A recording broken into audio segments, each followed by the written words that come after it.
जन्माद्यस्येतोऽन्वयाततितरतश्चार्थेषु तेने ब्रह्महृदायादिकवये मुह्यन्ते यत्सूरयः तेजो वारिमृदां यथा विनिमयो यत्र त्रिसर्गो मृषा धाम्ना स्वेन सदा निरस्ततः तं सत्यं परं धीमहि धर्मः प्रोचितकैतवोऽत्र परमो निर्मत्सराणां सतां वेद्यं वास्तवमत्र वस्तु शिवदं तापत्रयोन्मूलनं श्रीमद्भागवते महामुनिकृते किं वा परैरीश्वरः सद्यो हृद्यवरुध्यते प्रकृतिभिः शुश्रूषिभिः तत्क्षणात् निगमकल्पतरोर्गलितं फलं सुखमुखादमृतद्रवसंयुतं पिबत भागवतं रसविभावुकाः यं प्रव्रजन्तमनुपेत्यमपेतकृत्यं द्वैपायनो विरहकातराजुहाव पुत्रेति तन्मयतया तरवोऽभिनेदुः तं सर्वभूतहृदयं मुनिमानतोऽस्मि. ಹಿರಣ್ಯಕಶಿಪುವಿನ ಎಲ್ಲ ರೀತಿಯ ಮರಣವನ್ನು ಉಂಟು ಮಾಡುವ ಉಪಾಯಗಳೆಲ್ಲವೂ ಸಹ ವ್ಯರ್ಥವಾದ ಮೇಲೆ ವಿಧಿ ಇಲ್ಲದೆ ಆ ಗುರುಗಳು ಹೇಳಿದ ಹಾಗೆ ವಯಸ್ಸಾಗ್ತಾ ಆಗ್ತಾ ಸರಿ ಹೋಗ್ಬೋದು ಎನ್ನುವ ನಿರ್ಧಾರದಿಂದ ಮತ್ತೆ ಕಳಿಸಿಕೊಡ್ತಾನೆ ಅನ್ನೋದನ್ನು ತಿಳ್ಕೊಂಡು ಗುರುಗಳ ಹತ್ರ ಮತ್ತೆ ಅಲ್ಲಿ ನೀವು ಬೋಧಿಸ್ಬೇಕಾದದ್ದು ಏನು ಅನ್ನೋದನ್ನು ಸಹ ಅದಾದ ಮೇಲೆ ಗುರುಗಳು ಹೇಳಿದ್ದನ್ನ ಕೇಳ್ತಾ ಇದ್ರು ಸಹ ಅದರ ಬಗ್ಗೆ ಹಾಗೆ ಏನು ಅಂತಹ ಪ್ರಭಾವ ಬೀರುವಂತಹ ಸಂದರ್ಭ ಬರ್ಲಿಲ್ಲ. ಯಾಕೆಂದ್ರೆ ಅದೆಲ್ಲವೂ ಸಹ ಸುಳ್ಳು ಎನ್ನುವ ಜ್ಞಾನ ಇತ್ತು ಪ್ರಹ್ಲಾದನಿಗೆ. ಒಮ್ಮೆ ಗುರುಗಳು ಯಾವುದೋ ಒಂದು ಸಂದರ್ಭದಲ್ಲಿ ಪಾಠ ನಿಲ್ಲಿಸಿ ಮನೆಯ ಕೆಲಸದ ಕಡೆಗೆ ಗಮನ ಕೊಟ್ಟಾಗ ಹುಡುಗರಿಗೆಲ್ಲ ಆಟ ಆಡುವಂತಹ ಮನಸ್ಸಾಯ್ತು. ಪ್ರಹ್ಲಾದನನ್ನ ಕರೆದ್ರು. ಪ್ರಹ್ಲಾದ ಇದೇ ಸಮಯ ಇವರುಗಳಿಗೆಲ್ಲ ಏನಾದ್ರೂ ತಿಳಿಸೋದಕ್ಕೆ ಎನ್ನುವ ಉದ್ದೇಶದಿಂದ ಅವರಿಗೆ ಕೆಲವು ವಿಷಯಗಳನ್ನ ಅವನು ಬೋಧನೆ ಮಾಡ್ತಾನೆ. ಸಂಸಾರದಲ್ಲಿ ಇರುವಂತಹ ಕೆಲವು ಸುಖ ಅಂತ ಆ ಸಂದರ್ಭದಲ್ಲಿ ಅದು ಸುಖವಾಗಿಯೇ ಕಾಣುತ್ತೆ, ಅದೆಲ್ಲ ಅಂತ ಹೇಳಕ್ಕಾಗೋದಿಲ್ಲ. ಎಲ್ಲವನ್ನೂ ಸಹ ಪರಮಾರ್ಥ ಅಂತ ಭಾವಿಸಿ ಅದೇ ನನ್ನ ಜೀವನದ ಸಾರ್ಥಕತೆ ಅಂತ ಭಾವಿಸಿದಾಗ ಅದನ್ನ ಅವನು ಬಿಡೋದಿಲ್ಲ. ಆರಂಭದಲ್ಲಿ ಪತ್ನಿಯ ಸಹವಾಸ, ಆಮೇಲೆ ಮಕ್ಕಳ ಮುದ್ದು ಮಾತು, ಸ್ನೇಹಿತರ ಮಾತುಗಳು ಇತ್ಯಾದಿಗಳು. ಅದಾದ್ಮೇಲೆ ದಿನಗಳು ಕಳೀತಾ ಇದ್ದ ಹಾಗೆ ತನ್ನ ಮಕ್ಕಳನ್ನ ಹೆಣ್ಣು ಮಕ್ಕಳನ್ನ ಹೊರಗಡೆ ಹೋದಂತ ಹೆಣ್ಣು ಮಕ್ಕಳನ್ನ ತಂದೆ ತಾಯಿಗಳನ್ನ ಸೋದರರನ್ನ ಎಲ್ಲರನ್ನೂ ಸಹ ಮತ್ತೆ ಮಾತಾಡಿಸ್ತಾ ತನ್ನ ವೈಭವವು ಸಹ ಹೆಚ್ಚಿರೋದ್ರಿಂದ ಮನೆಯಲ್ಲಿ ಆನಂದದಿಂದ ಇದ್ದಾಗೆ ತನ್ನ ವೃತ್ತಿಯಿಂದ ಬಂದಿರುವಂತಹ ವೃತ್ತಿ ಅದನ್ನ ನಡೆಸ್ತಾ ತನಗೆ ಸಂಬಂಧಪಟ್ಟಂತಹ ಎಲ್ಲ ಬಂಧು ಬಾಂಧವರು, ಸೇವಕರು, ಪಶುಗಳು ಎಲ್ಲರನ್ನೂ ಸಹ ತಾನೇ ಅನ್ನುವ ರೀತಿಯಲ್ಲಿ ಭಾವಿಸ್ತಾ ಇರ್ತಾನೆ. ಅಂಥವನು ಹೇಗೆ ತಾನೇ ಅದನ್ನೆಲ್ಲ ಬಿಡಕ್ಕೆ ಸಾಧ್ಯ? ಯಾಕೆ ಇವರು ಹೇಳ್ತಾ ಇರೋದು ಅಂದ್ರೆ ಮೊದಲನೆಯ ಪದದ ಅರ್ಥವನ್ನ ಸಮರ್ಥಿಸ್ಕೊಳ್ತಾ ಹೋಗ್ತಾ ಇದ್ದಾನೆ, ಜ್ಞಾಪಕದಲ್ಲಿ ಕೌಮಾರೇ ಆಚರೇ ಪ್ರಾಜ್ಞ ಎನ್ನುವುದಕ್ಕೋಸ್ಕರ ಇಷ್ಟೆಲ್ಲ ವಿವರಣೆ. ಅಂದ್ರೆ ಸಣ್ಣ ವಯಸ್ಸಿನಲ್ಲಿಯೇ ಎಂತಹ ಜ್ಞಾನವನ್ನು ಪಡೆದು ಬಿಡಬೇಕು. ದೊಡ್ಡವರಾದ ಮೇಲೆ ಅದು ಆಗೋದಿಲ್ಲ. ದೊಡ್ಡವರಾದ್ಮೇಲೆ ಹೀಗೆ ಅವರು ತೊಳಿಯಲ್ಲಿ ಸಿದ್ದು ಹಾಕೊಳ್ತಾ ಅದನ್ನ ಬಿಡಕ್ಕೆ ಅವರಿಗೆ ಮನಸ್ಸಾಗೋದೇ ಇಲ್ಲ.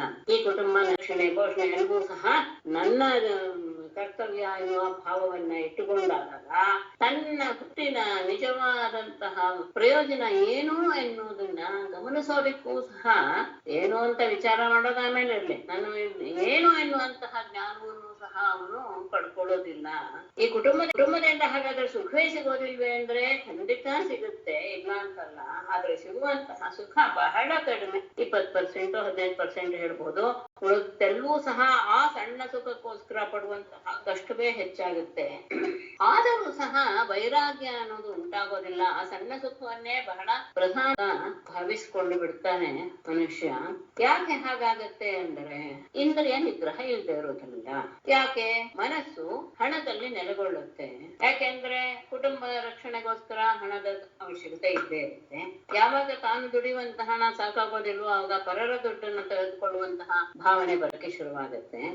ಅದೆಲ್ಲ ತಪ್ಪು ಅನ್ನೋದು ಗೊತ್ತಿದ್ರೂ ಸಹ, ಗೊತ್ತಿದೆ ಯಾರಿಗೆ ಇನ್ನೊಬ್ರು ಹಣ ತಗೋಬಾರ್ದು ಅನ್ನೋದು ಪ್ರತಿಯೊಬ್ಬನಿಗೂ ಗೊತ್ತಿದೆ, ಕಳ್ಳನಿಗೂ ಗೊತ್ತಿದೆ. ಆದರೂ ತನ್ನ ಇಂದ್ರಿಯಗಳ ಸುಖವನ್ನೇ ಪ್ರಧಾನ ಅಂತ ಇಟ್ಟುಕೊಂಡಾಗ ಇದು ತಪ್ಪು ಎನ್ನುವುದು ಸಹ ಅದೇನಾಗ್ಬಿಡುತ್ತೆ, ಅದರ ಕಡೆಗೆ ಮನಸ್ಸು ತೊಡಸ್ಕೊಳ್ಳೋದೇ ಇಲ್ಲ. ಅದನ್ನ ನೋಡಿದ್ರೆ ತಾನೆ ನಮ್ಗೆ ಅಯ್ಯೋ ತಪ್ಪು ಮಾಡ್ತಿದ್ದೀನಿ ಅನ್ಸೋದು. ಅದನ್ನ ಅದ್ರ ಕಡೆ ಗಮನವೇ ಕೊಡದೇ ಇಲ್ಲ. ತನ್ನ ಇಂದ್ರಿಯಗಳಿಗೆ ಆನಂದವನ್ನು ಕೊಡೋದ್ರಲ್ಲಿಯೇ ಅವನು ನೇತೃತ್ವನಾಗಿ ಬಿಡುತ್ತಾನೆ. ಹಾಗಾದಾಗ ಏನಾಗುತ್ತೆ, ಭಗವಂತ ಅನ್ನುವನೊಬ್ಬ ಇದ್ದಾನೆ, ಅವನನ್ನ ನಾನು ಆರಾಧಿಸ್ಬೇಕು ಮಾಡಬೇಕು ಎನ್ನುವಂತಹ ಜ್ಞಾನ ಬರೋದೇ ಇಲ್ಲ. ಯಾರಿಗೆ ಹೇಳ್ತಾರೆ, ವಿದ್ವಾಂಸನಿಗೂ ಸಹ ಈ ರೀತಿಯಾದಂತಹ ಕುಟುಂಬದಲ್ಲಿ ಆಸಕ್ತನಾದಂತಹ ವ್ಯಕ್ತಿಗೆ ಪರಮಾತ್ಮನ ನೆನಪು ಆಗೋದಿಲ್ಲ, ಅಂಥವನಿಗೆ ಪರಮಾತ್ಮನ ಪ್ರಾಪ್ತಿ ಆಗೋದಿಲ್ಲ. ಯಾಕೆ ಹಾಗೆ ಅಂದ್ರೆ ಅವನಲ್ಲಿ ಭೇದ ಭಾವ ಇದ್ದೇ ಇರುತ್ತೆ. ನಾನು, ಇದು ನನ್ನದು, ಅದು ಅವನದು, ಅವನು ಅನ್ನುವಂತಹ ಭಾವ ಇರೋದ್ರಿಂದ ಅಜ್ಞಾನಿಗಳಿಗೆ ಹೇಗೆ ಕೊಡದಂತಹ ಅಜ್ಞಾನಿಗಳಿಗೆ ಯಾವ ಗುಣ ಇರುತ್ತೋ ವಿದ್ವಾಂಸನಿಗೂ ಸಹ ಅವನ ವ್ಯವಹಾರದಲ್ಲಿ ಅದೇ ರೀತಿಯಾದಂತಹದ್ದಿರುತ್ತೆ. ಹಾಗಾಗಿ ಸ್ತ್ರೀಯರ ಮೋಹಪಾಶಕ್ಕೆ ಸಿಕ್ಕಿ ಹಾಕಿಕೊಂಡು ವಂಶವನ್ನು ಬೆಳೆಸ್ತಾ ಇರುವಾಗ ಯಾವುದೇ ಮನುಷ್ಯನಿಗೂ ಸಹ ಉದ್ಧಾರ ಅನ್ನೋದು ಸಾಧ್ಯವಿಲ್ಲ. ಹಾಗಾಗಿ ನೀವು ಇನ್ನೂ ಸಹ ನೀವು ಸಣ್ಣವರು, ನಿಮಗೆ ಇನ್ನು ವಿಷಯದ ಸುಖ ಏನು ಎನ್ನುವುದರ ಅರಿವು ಇಲ್ಲ. ಹಾಗಾಗಿ ಈಗಲೇ ನೀವು ವಿಷಯದಲ್ಲಿಯೇ ತೊಡಗಿಕೊಂಡಿರುವಂತಹ ದೈತ್ಯರ ಸಹವಾಸವನ್ನೆಲ್ಲ ಬಿಟ್ಟುಬಿಡಿ, ಪೂಜ್ಯನಾದಂತಹ ನಾರಾಯಣನನ್ನ ಆಶ್ರಯಿಸಿ. ಯಾಕೆ ಅಂದ್ರೆ ಯಾರು ಸಂಸಾರದ ಎಲ್ಲ ಆಸಕ್ತಿಯ ಆತ್ಮ ಒಲಿತಾನೆ, ಅವರಿಗೆ ಅವನು ಪರಮಪ್ರಿಯ, ಅವನೇ ನಮಗೆಲ್ಲರಿಗೂ ಸಹ ಪರಮಾರ್ಥವು. ಅಯ್ಯೋ, ಅವನು ನೋಲಿಸ್ಕೊಳ್ಳೋದು ತುಂಬಾ ಕಷ್ಟ ಅಲ್ವೇ ಅಂದ್ರೆ ಅದೇನು ಅಂತಹ ಕಷ್ಟ ಅಲ್ಲ. ಯಾಕೆ ಅಂದ್ರೆ ಅವನು ಎಲ್ಲ ಪ್ರಾಣಿಗಳಲ್ಲಿಯೂ ಸಹ ಆತ್ಮ ಸ್ವರೂಪನಾಗಿದ್ದಾನೆ. ಮತ್ತೆ ಯಾವುದೇ ವಸ್ತುವಿನಲ್ಲಿ ನೋಡಿ ಅವನಿದ್ದಾನೆ. ಹಾಗಾಗಿ ಅವನಿಲ್ಲದೆ ಇರುವಂತಹ ವಸ್ತುವೇ ಇಲ್ಲ ಅಂತಾಗ ಅವನನ್ನು ಪಡೆಯೋದು ತುಂಬಾ ಸುಲಭನೇ. ಚತುರ್ಮುಖ ಬ್ರಹ್ಮನಿಂದ ಹಿಡಿದು ಸಣ್ಣ ಹುಲ್ಲು ಕಡ್ಡಿಯವರೆಗೆ ಎಲ್ಲದರಲ್ಲಿ, ಮತ್ತೆ ನಮ್ಮ ದೇಹ ನಿರ್ಮಿತವಾದಂತಹ ಪಂಚಭೂತಗಳಲ್ಲಿ, ಮಹತ್ತತ್ವದಲ್ಲಿ, ತ್ರಿಗುಣಗಳಲ್ಲಿ, ಪ್ರಕೃತಿಯಲ್ಲಿ ಎಲ್ಲದರಲ್ಲೂ ಇರುವಂತಹವನು ಒಬ್ಬನೇ. ಮತ್ತೆ ಅವನು ಅವಿನಾಶಿ. ಯಾವುದನ್ನಾದ್ರೂ ನಾವು ನೋಡ್ತಾ ಇದ್ದೀವಿ ಅಂದ್ರೆ ದೃಷ್ಟವೂ ಅವನೇ, ಅಷ್ಟೇ ಎಲ್ಲ ದೃಶ್ಯವೂ ಎಲ್ಲವೂ ಅವನೇ. ಆದರೆ ಅವನನ್ನ ನಾವು ತಿಳ್ಕೊಳ್ಳೋದು ಕಷ್ಟ. ಅವನು ಅನಿರ್ವಚನೀಯ, ಅವನಲ್ಲಿ ವಿಕಲ್ಪ ಅನ್ನೋದು ಏನು ಇಲ್ಲ. ಯಾಕೆ ಅಂದ್ರೆ ಇರುವವನು ಏಕಮೇವಾದ್ವಿತೀಯ ಬ್ರಹ್ಮ. ಹಾಗಾಗಿ ಕೇವಲ ಅನುಭವ ಸ್ವರೂಪ ಅವನು ಆನಂದ ಸ್ವರೂಪ. ಆದರೆ ಈ ಸೃಷ್ಟಿಯನ್ನು ಮಾಡೋದಕ್ಕೋಸ್ಕರ ಅವನಿಂದ ಹೊರಹೊಮ್ಮಿದಂತಹ ಗುಣಗಳಿವೆಯಲ್ಲ, ಅಂದ್ರೆ ತ್ರಿಗುಣಗಳು, ಅಂದ್ರೆ ಮಾಯೆಯಿಂದ ಅವನ ಸ್ವರೂಪ ನಮಗೆ ಗೊತ್ತಾಗ್ತಾ ಇಲ್ಲ. ಯಾವಾಗ ಮಾಯೆ ದೂರವಾಗ್ಬಿಡುತ್ತೋ, ಪರದೆ ಸರಿದು ಹೋಗುತ್ತೋ, ಆಗ ನಿಜವಾದ ಅನುಭವ ಆಗುತ್ತೆ. ಹಾಗಾಗಿ ನೀವೆಲ್ಲರೂ ಅಂತಹ ಕ್ರೂರವಾದಂತಹ ಆಸುರ ಭಾವವನ್ನು ಬಿಟ್ಟು ಎಲ್ಲ ಪ್ರಾಣಿಗಳಲ್ಲೂ ಸಹ ದಯೆಯನ್ನೇ ಇದೆ. ಯಾಕೆಂದ್ರೆ ಆಸುರ ಭಾವದಲ್ಲಿ ಅದಿಲ್ಲ, ದಯೆ ಅನ್ನೋ ಶಬ್ದವೇ ಇಲ್ಲ. ನೀವು ಅದನ್ನ ಇಟ್ಕೊಳ್ಳಿ, ಎಲ್ಲರ ಬಗ್ಗೆ ಸ್ನೇಹ ತೋರಿಸಿ, ಆವಾಗ ಭಗವಂತ ಬಹಳ ಸುಲಭವಾಗಿ ಒದ್ದು ಬಿಡ್ತಾನೆ. ಅವನು ಅಂದ್ಮೇಲೆ ಉಳಿದ ಯಾವುದೂ ಸಹ ನಮಗೆ ಕಷ್ಟವಲ್ಲ ಅಲ್ಲ, ಎಲ್ಲವೂ ತಾನಾಗಿಯೇ ಒಲಿಯುತ್ತೆ. ಅದನ್ನು ಸುಭಾಷಿತ ಯಾವಾಗ್ಲೂ ಹೇಳ್ತೀನಲ್ಲ, ಜಿತೇಂದ್ರಿಯತ್ವಂ ವಿನಯಸ್ಯ ಕಾರಣ, ಗುಣಪ್ರಕರ್ಷೋ ವಿನಯಾದವಾಪ್ಯತೆ, ಗುಣಾಧಿಕೆ ಪುಂಸಿ ಜನೋನುರಜ್ಯತೆ, ಜನಾನುರಾಗ ಪ್ರಭವಾ ಹಿ ಸಂಪದಃ. ಅನುಕೂಲಗಳು ನಮಗೆ ಬಂದರೂ ಸಹ ಜ್ಞಾನ ಅನ್ನೋದು ಸರಿಯಾಗಿ ಬಂದುಬಿಟ್ಟಿರೋದ್ರಿಂದ ಮೋಹಕ್ಕೆ ಸಿಕ್ಕಿ ಹಾಕಿಕೊಳ್ಳೋದಿಲ್ಲ. ಅದು ಬಹಳ ಮುಖ್ಯ. ಎಲ್ಲವನ್ನು ತಿಳಿದವನು ಸಂಸಾರಕ್ಕೆ ಕಾಲಿಟ್ಟರೂ ಸಹ ಅದರಲ್ಲಿ ಹೇಗಿರಬೇಕು, ತನ್ನ ಕರ್ತವ್ಯ ಏನು ಅಷ್ಟು ಮಾತ್ರ ಮಾಡ್ತಾ ಇರ್ತಾನೆ ಹೊತ್ತು ಪೂರ್ತಿಯಾಗಿ ಮುಳುಗಿ ಎಲ್ಲವನ್ನು ಪರಮಾತ್ಮನನ್ನ ಮರೆಯುವಂತಹ ಸಾಧ್ಯತೆ ಇಲ್ಲದೆ ಅಲ್ಲ. ಶಾಸ್ತ್ರಗಳಲ್ಲಿ ಬೇರೆ ಬೇರೆ ಬೇರೆ ಬೇರೆ ವಿದ್ಯೆಗಳೆಲ್ಲ ಹೇಳಿದ್ದಾರೆ. ಪ್ರಧಾನ ಪುರುಷಾರ್ಥಗಳು, ಧರ್ಮಾರ್ಥ ಕಾಮ ಅಂತ ನಮ್ಮ ಆಸುರರಿಗೆ ಹೇಳಿದಾರಲ್ಲ. ಬೇಕಾದಷ್ಟು ಆತ್ಮವಿದ್ಯೆ, ಕರ್ಮಕಾಂಡ ಎಲ್ಲವೂ ಇದೆ. ಉಪನಿಷತ್ತಿದೆ, ಉಳಿದ 3 ವೇದಗಳಿವೆ, ಸಂಹಿತಾ, ಬ್ರಾಹ್ಮಣ, ಅರಣ್ಯಕ ಎಲ್ಲವೂ ಇದೆ.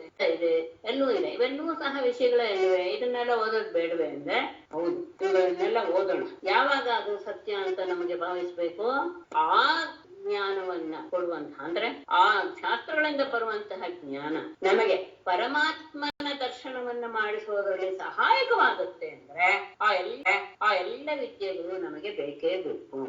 ಇಲ್ಲ ಅಂದ್ರೆ ಅದು ಕೇವಲ ಆಡಂಬರದ ವಿದ್ಯೆಗಳದ್ದು, ಅದರಿಂದ ಏನು ಪ್ರಯೋಜನ ಇಲ್ಲ.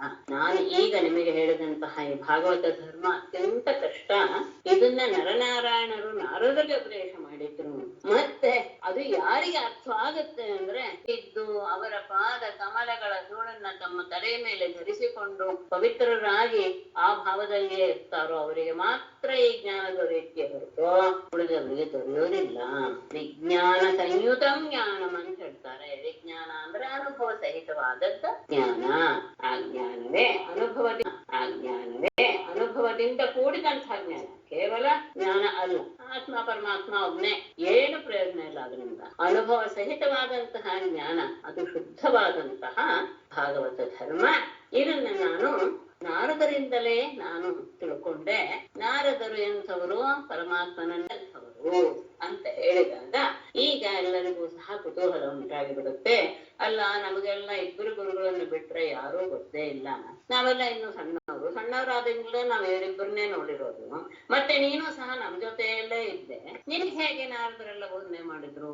ಮತ್ತೆ ನಮಗಿಂತ ನಿನಗೆ ಇನ್ನೂ ಸಹ ಇದು ಸಿಗೋದು ಕಷ್ಟ, ಯಾಕೆಂದ್ರೆ ನೀನು ಅಂತಃಪುರದಲ್ಲಿ ಇದೀಯ, ತಾಯಿ ಅಂತಃಪುರದಲ್ಲಂತೂ ಯಾರಿಗೂ ಸಹ ಪ್ರವೇಶವೇ ಇಲ್ಲ ಪುರುಷರಿಗೆ. ಅಂಥದ್ರಲ್ಲಿ ನಾರದರು ಹೇಳಿದ್ರು ಅಂತ ಹೇಳ್ತೀಯಲ್ಲ, ನಮಗೆ ವಿಶ್ವಾಸ ಉಂಟು ಆಗುವ ಹಾಗೆ ನೀನು ಆ ವಿಷಯವನ್ನ ತಿಳಿಸು ಅಂತ ಹೇಳಿದಾಗ ಈಗ 7ನೇ ಅಧ್ಯಾಯದಲ್ಲಿ ತಾನು ನಾರದರಿಂದ ಪಡೆದ ಉಪದೇಶ ಹೇಗೆ ನಾರದರಿಂದ ಉಪದೇಶ ಪಡೆಯುವಂತಹ ಸಂದರ್ಭ ಬಂತು ಹೇಳ್ತಾ ಇದ್ದಾನೆ. ಓಂ ನಮೋ ಭಗವತೆ ವಾಸುದೇವಾಯ.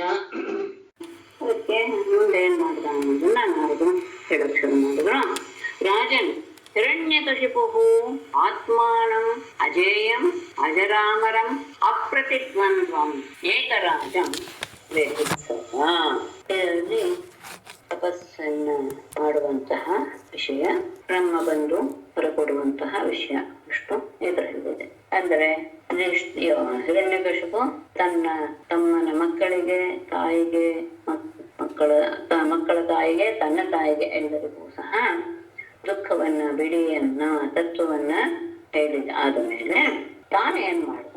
ರಾಜನೇ ಹಿರಣ್ಯಕಶಿಪು ಆತ್ಮಾನಂ ತನ್ನನ್ನ ಅಜೇಯಂ ತಾನು ಯಾರಿಂದಲೂ ಸಹ ಗೆಲ್ಲಲ್ಪಡಬಾರದು, ಅಂದ್ರೆ ಯಾರು ನನ್ನನ್ನು ಸೋಲಿಸುವ ಹಾಗಿಲ್ಲ, ಅಷ್ಟೇ ಅಲ್ಲ ಅಜರಾಮರಂ ತನಗೆ ಮುಪ್ಪು ಮರಣ ಯಾವುದು ಬರಬಾರ್ದು, ಅಷ್ಟೇ ಅಲ್ಲ ಅಪ್ರತಿದ್ವಂದ್ವಂ ನನಗೆ ಎದುರಾಳಿ ಅನ್ನೋನೇ ಇರಬಾರದು, ಏಕರಾಜಂ ಇಡೀ ಲೋಕಕ್ಕೆ ನಾನೊಬ್ಬನೇ ರಾಜನಾಗಿರಬೇಕು, ಆಧಿಪತ್ಯವನ್ನ ಚಕ್ರಾಧಿಪತ್ಯವನ್ನ ಇಸ್ಕೊಳ್ಬೇಕು ಎನ್ನುವ ವಿಷಯದಲ್ಲಿ ವಿಹಿತ್ಸತ ಹೀಗೆ ಆಗಬೇಕು ಅಂತ ಅವನು ಮಾಡೋದಿಕ್ಕೆ ಇಷ್ಟಪಟ್ಟ. ಹೀಗೆ ತನ್ನನ್ನ ತಾನು ಮಾಡಿಕೊಳ್ಳೋದಕ್ಕೆ ಅವನು ಇಷ್ಟಪಟ್ಟ. ಅಂದ್ರೆ ಹೀಗೆ ಆಗಬೇಕು ತಾನು, ಯಾರು ನನ್ನನ್ನ ಸೋಲಿಸಬಾರ್ದು, ನನಗೆ ಮುಪ್ಪು ಮರಣ ಬರಬಾರದು, ನನಗೆ ಯಾರು ಸಹ ಎದುರಾಳಿಗಳಿರಬಾರದು, ನಾನು ಒಬ್ಬನೇ ಚಕ್ರವರ್ತಿಯಾಗಿ ನಡಿಬೇಕು ಎನ್ನುವ ಸಂಕಲ್ಪವನ್ನು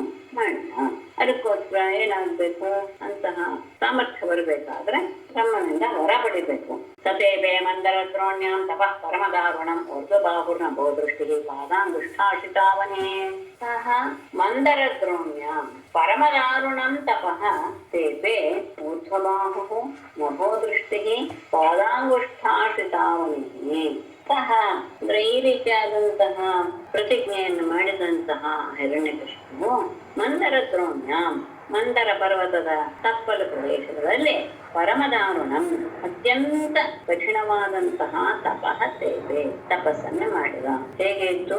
ಊರ್ಧ್ವಬಾಹು ಕೈಯನ್ನು ಮೇಲೆ ಎತ್ತುಕೊಂಡು ನಭೋದೃಷ್ಟಿಗೆ ಆಕಾಶದಲ್ಲಿ ದೃಷ್ಟಿಯನ್ನು ಇಟ್ಟವನಾಗಿ ಪಾದಾಂಗುಷ್ಠಾಶಿತಾವನಿಗೆ ತನ್ನ ಪಾದದ ಹೆಬ್ಬೆರಳಿನಿಂದ ಮಾತ್ರ ಭೂಮಿಯ ಮೇಲೆ ನಿಂತ, ಹೆಬ್ಬೆರಳು ಮಾತ್ರ ಭೂಮಿಯಲ್ಲಿದೆ, ಪಾದದ ಎಳೆದ ಭಾಗ ಭೂಮಿಯನ್ನು ಸ್ಪರ್ಶ ಮಾಡ್ತಾ ಇಲ್ಲ. ಎರಡು ಅಂಗುಷ್ಟಗಳ ಮೇಲೆ ನಿಂತು ಕೈಯನ್ನ ಮೇಲೆ ಕೆತ್ತಿಕೊಂಡು ಆಕಾಶದಲ್ಲಿ ದೃಷ್ಟಿಯನ್ನು ಇಟ್ಟು ಅತ್ಯಂತ ಕಠಿಣವಾದಂತಹ ತಪಸ್ಸನ್ನ ಅವನು ಮಾಡೋದಕ್ಕೆ ಶುರು ಮಾಡಿದ.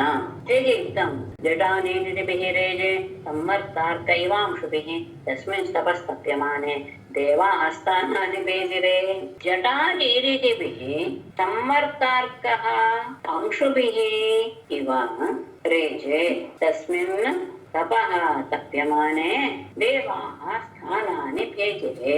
ಜಟಾದೀದಿಭಿಃ ತಪಸ್ಸಿನ ಸಂದರ್ಭದಲ್ಲಿ ಜಟೆ ಬೆಳೀತಾ ಇರುತ್ತಾಗ ಇದು ನೇಮ ಇರೋದ್ರಿಂದ ಆ ಜಟೆಗಳ ಆ ಕಾಂತಿಗಳಿಂದ ಹೇಗೆ ಆಗಿದ್ದ ಅಂತ ಅಂದ್ರೆ ಸಂವರ್ತಾರ್ಕಃ ಅಂಶುಭಿಃ ಇವ ಪ್ರಳಯ ಕಾಲದ ಸೂರ್ಯ ಹೇಗೆ ತನ್ನ ಕಿರಣಗಳಿಂದ ಶೋಭಿಸ್ತಾನೋ, ಹೇಗೆ ಪ್ರಕಾಶಿಸ್ತಾನೋ ಹಾಗೆ ರೇಜೆ ಇವನು ಸಹ ಶೋಭಿಸ್ತಾ ಇದ್ದ. ಆ ಜಟೆಗಳು ತಮ್ಮ ಕಾಂತಿಯಿಂದ ಸೂರ್ಯನ ಕಿರಣಗಳು ಎನ್ನುವ ಹಾಗೆ ಶೋಭಿಸ್ತಾ ಇದ್ದು, ಅದು ಎಂತಹ ಸೂರ್ಯನ ಕಿರಣ?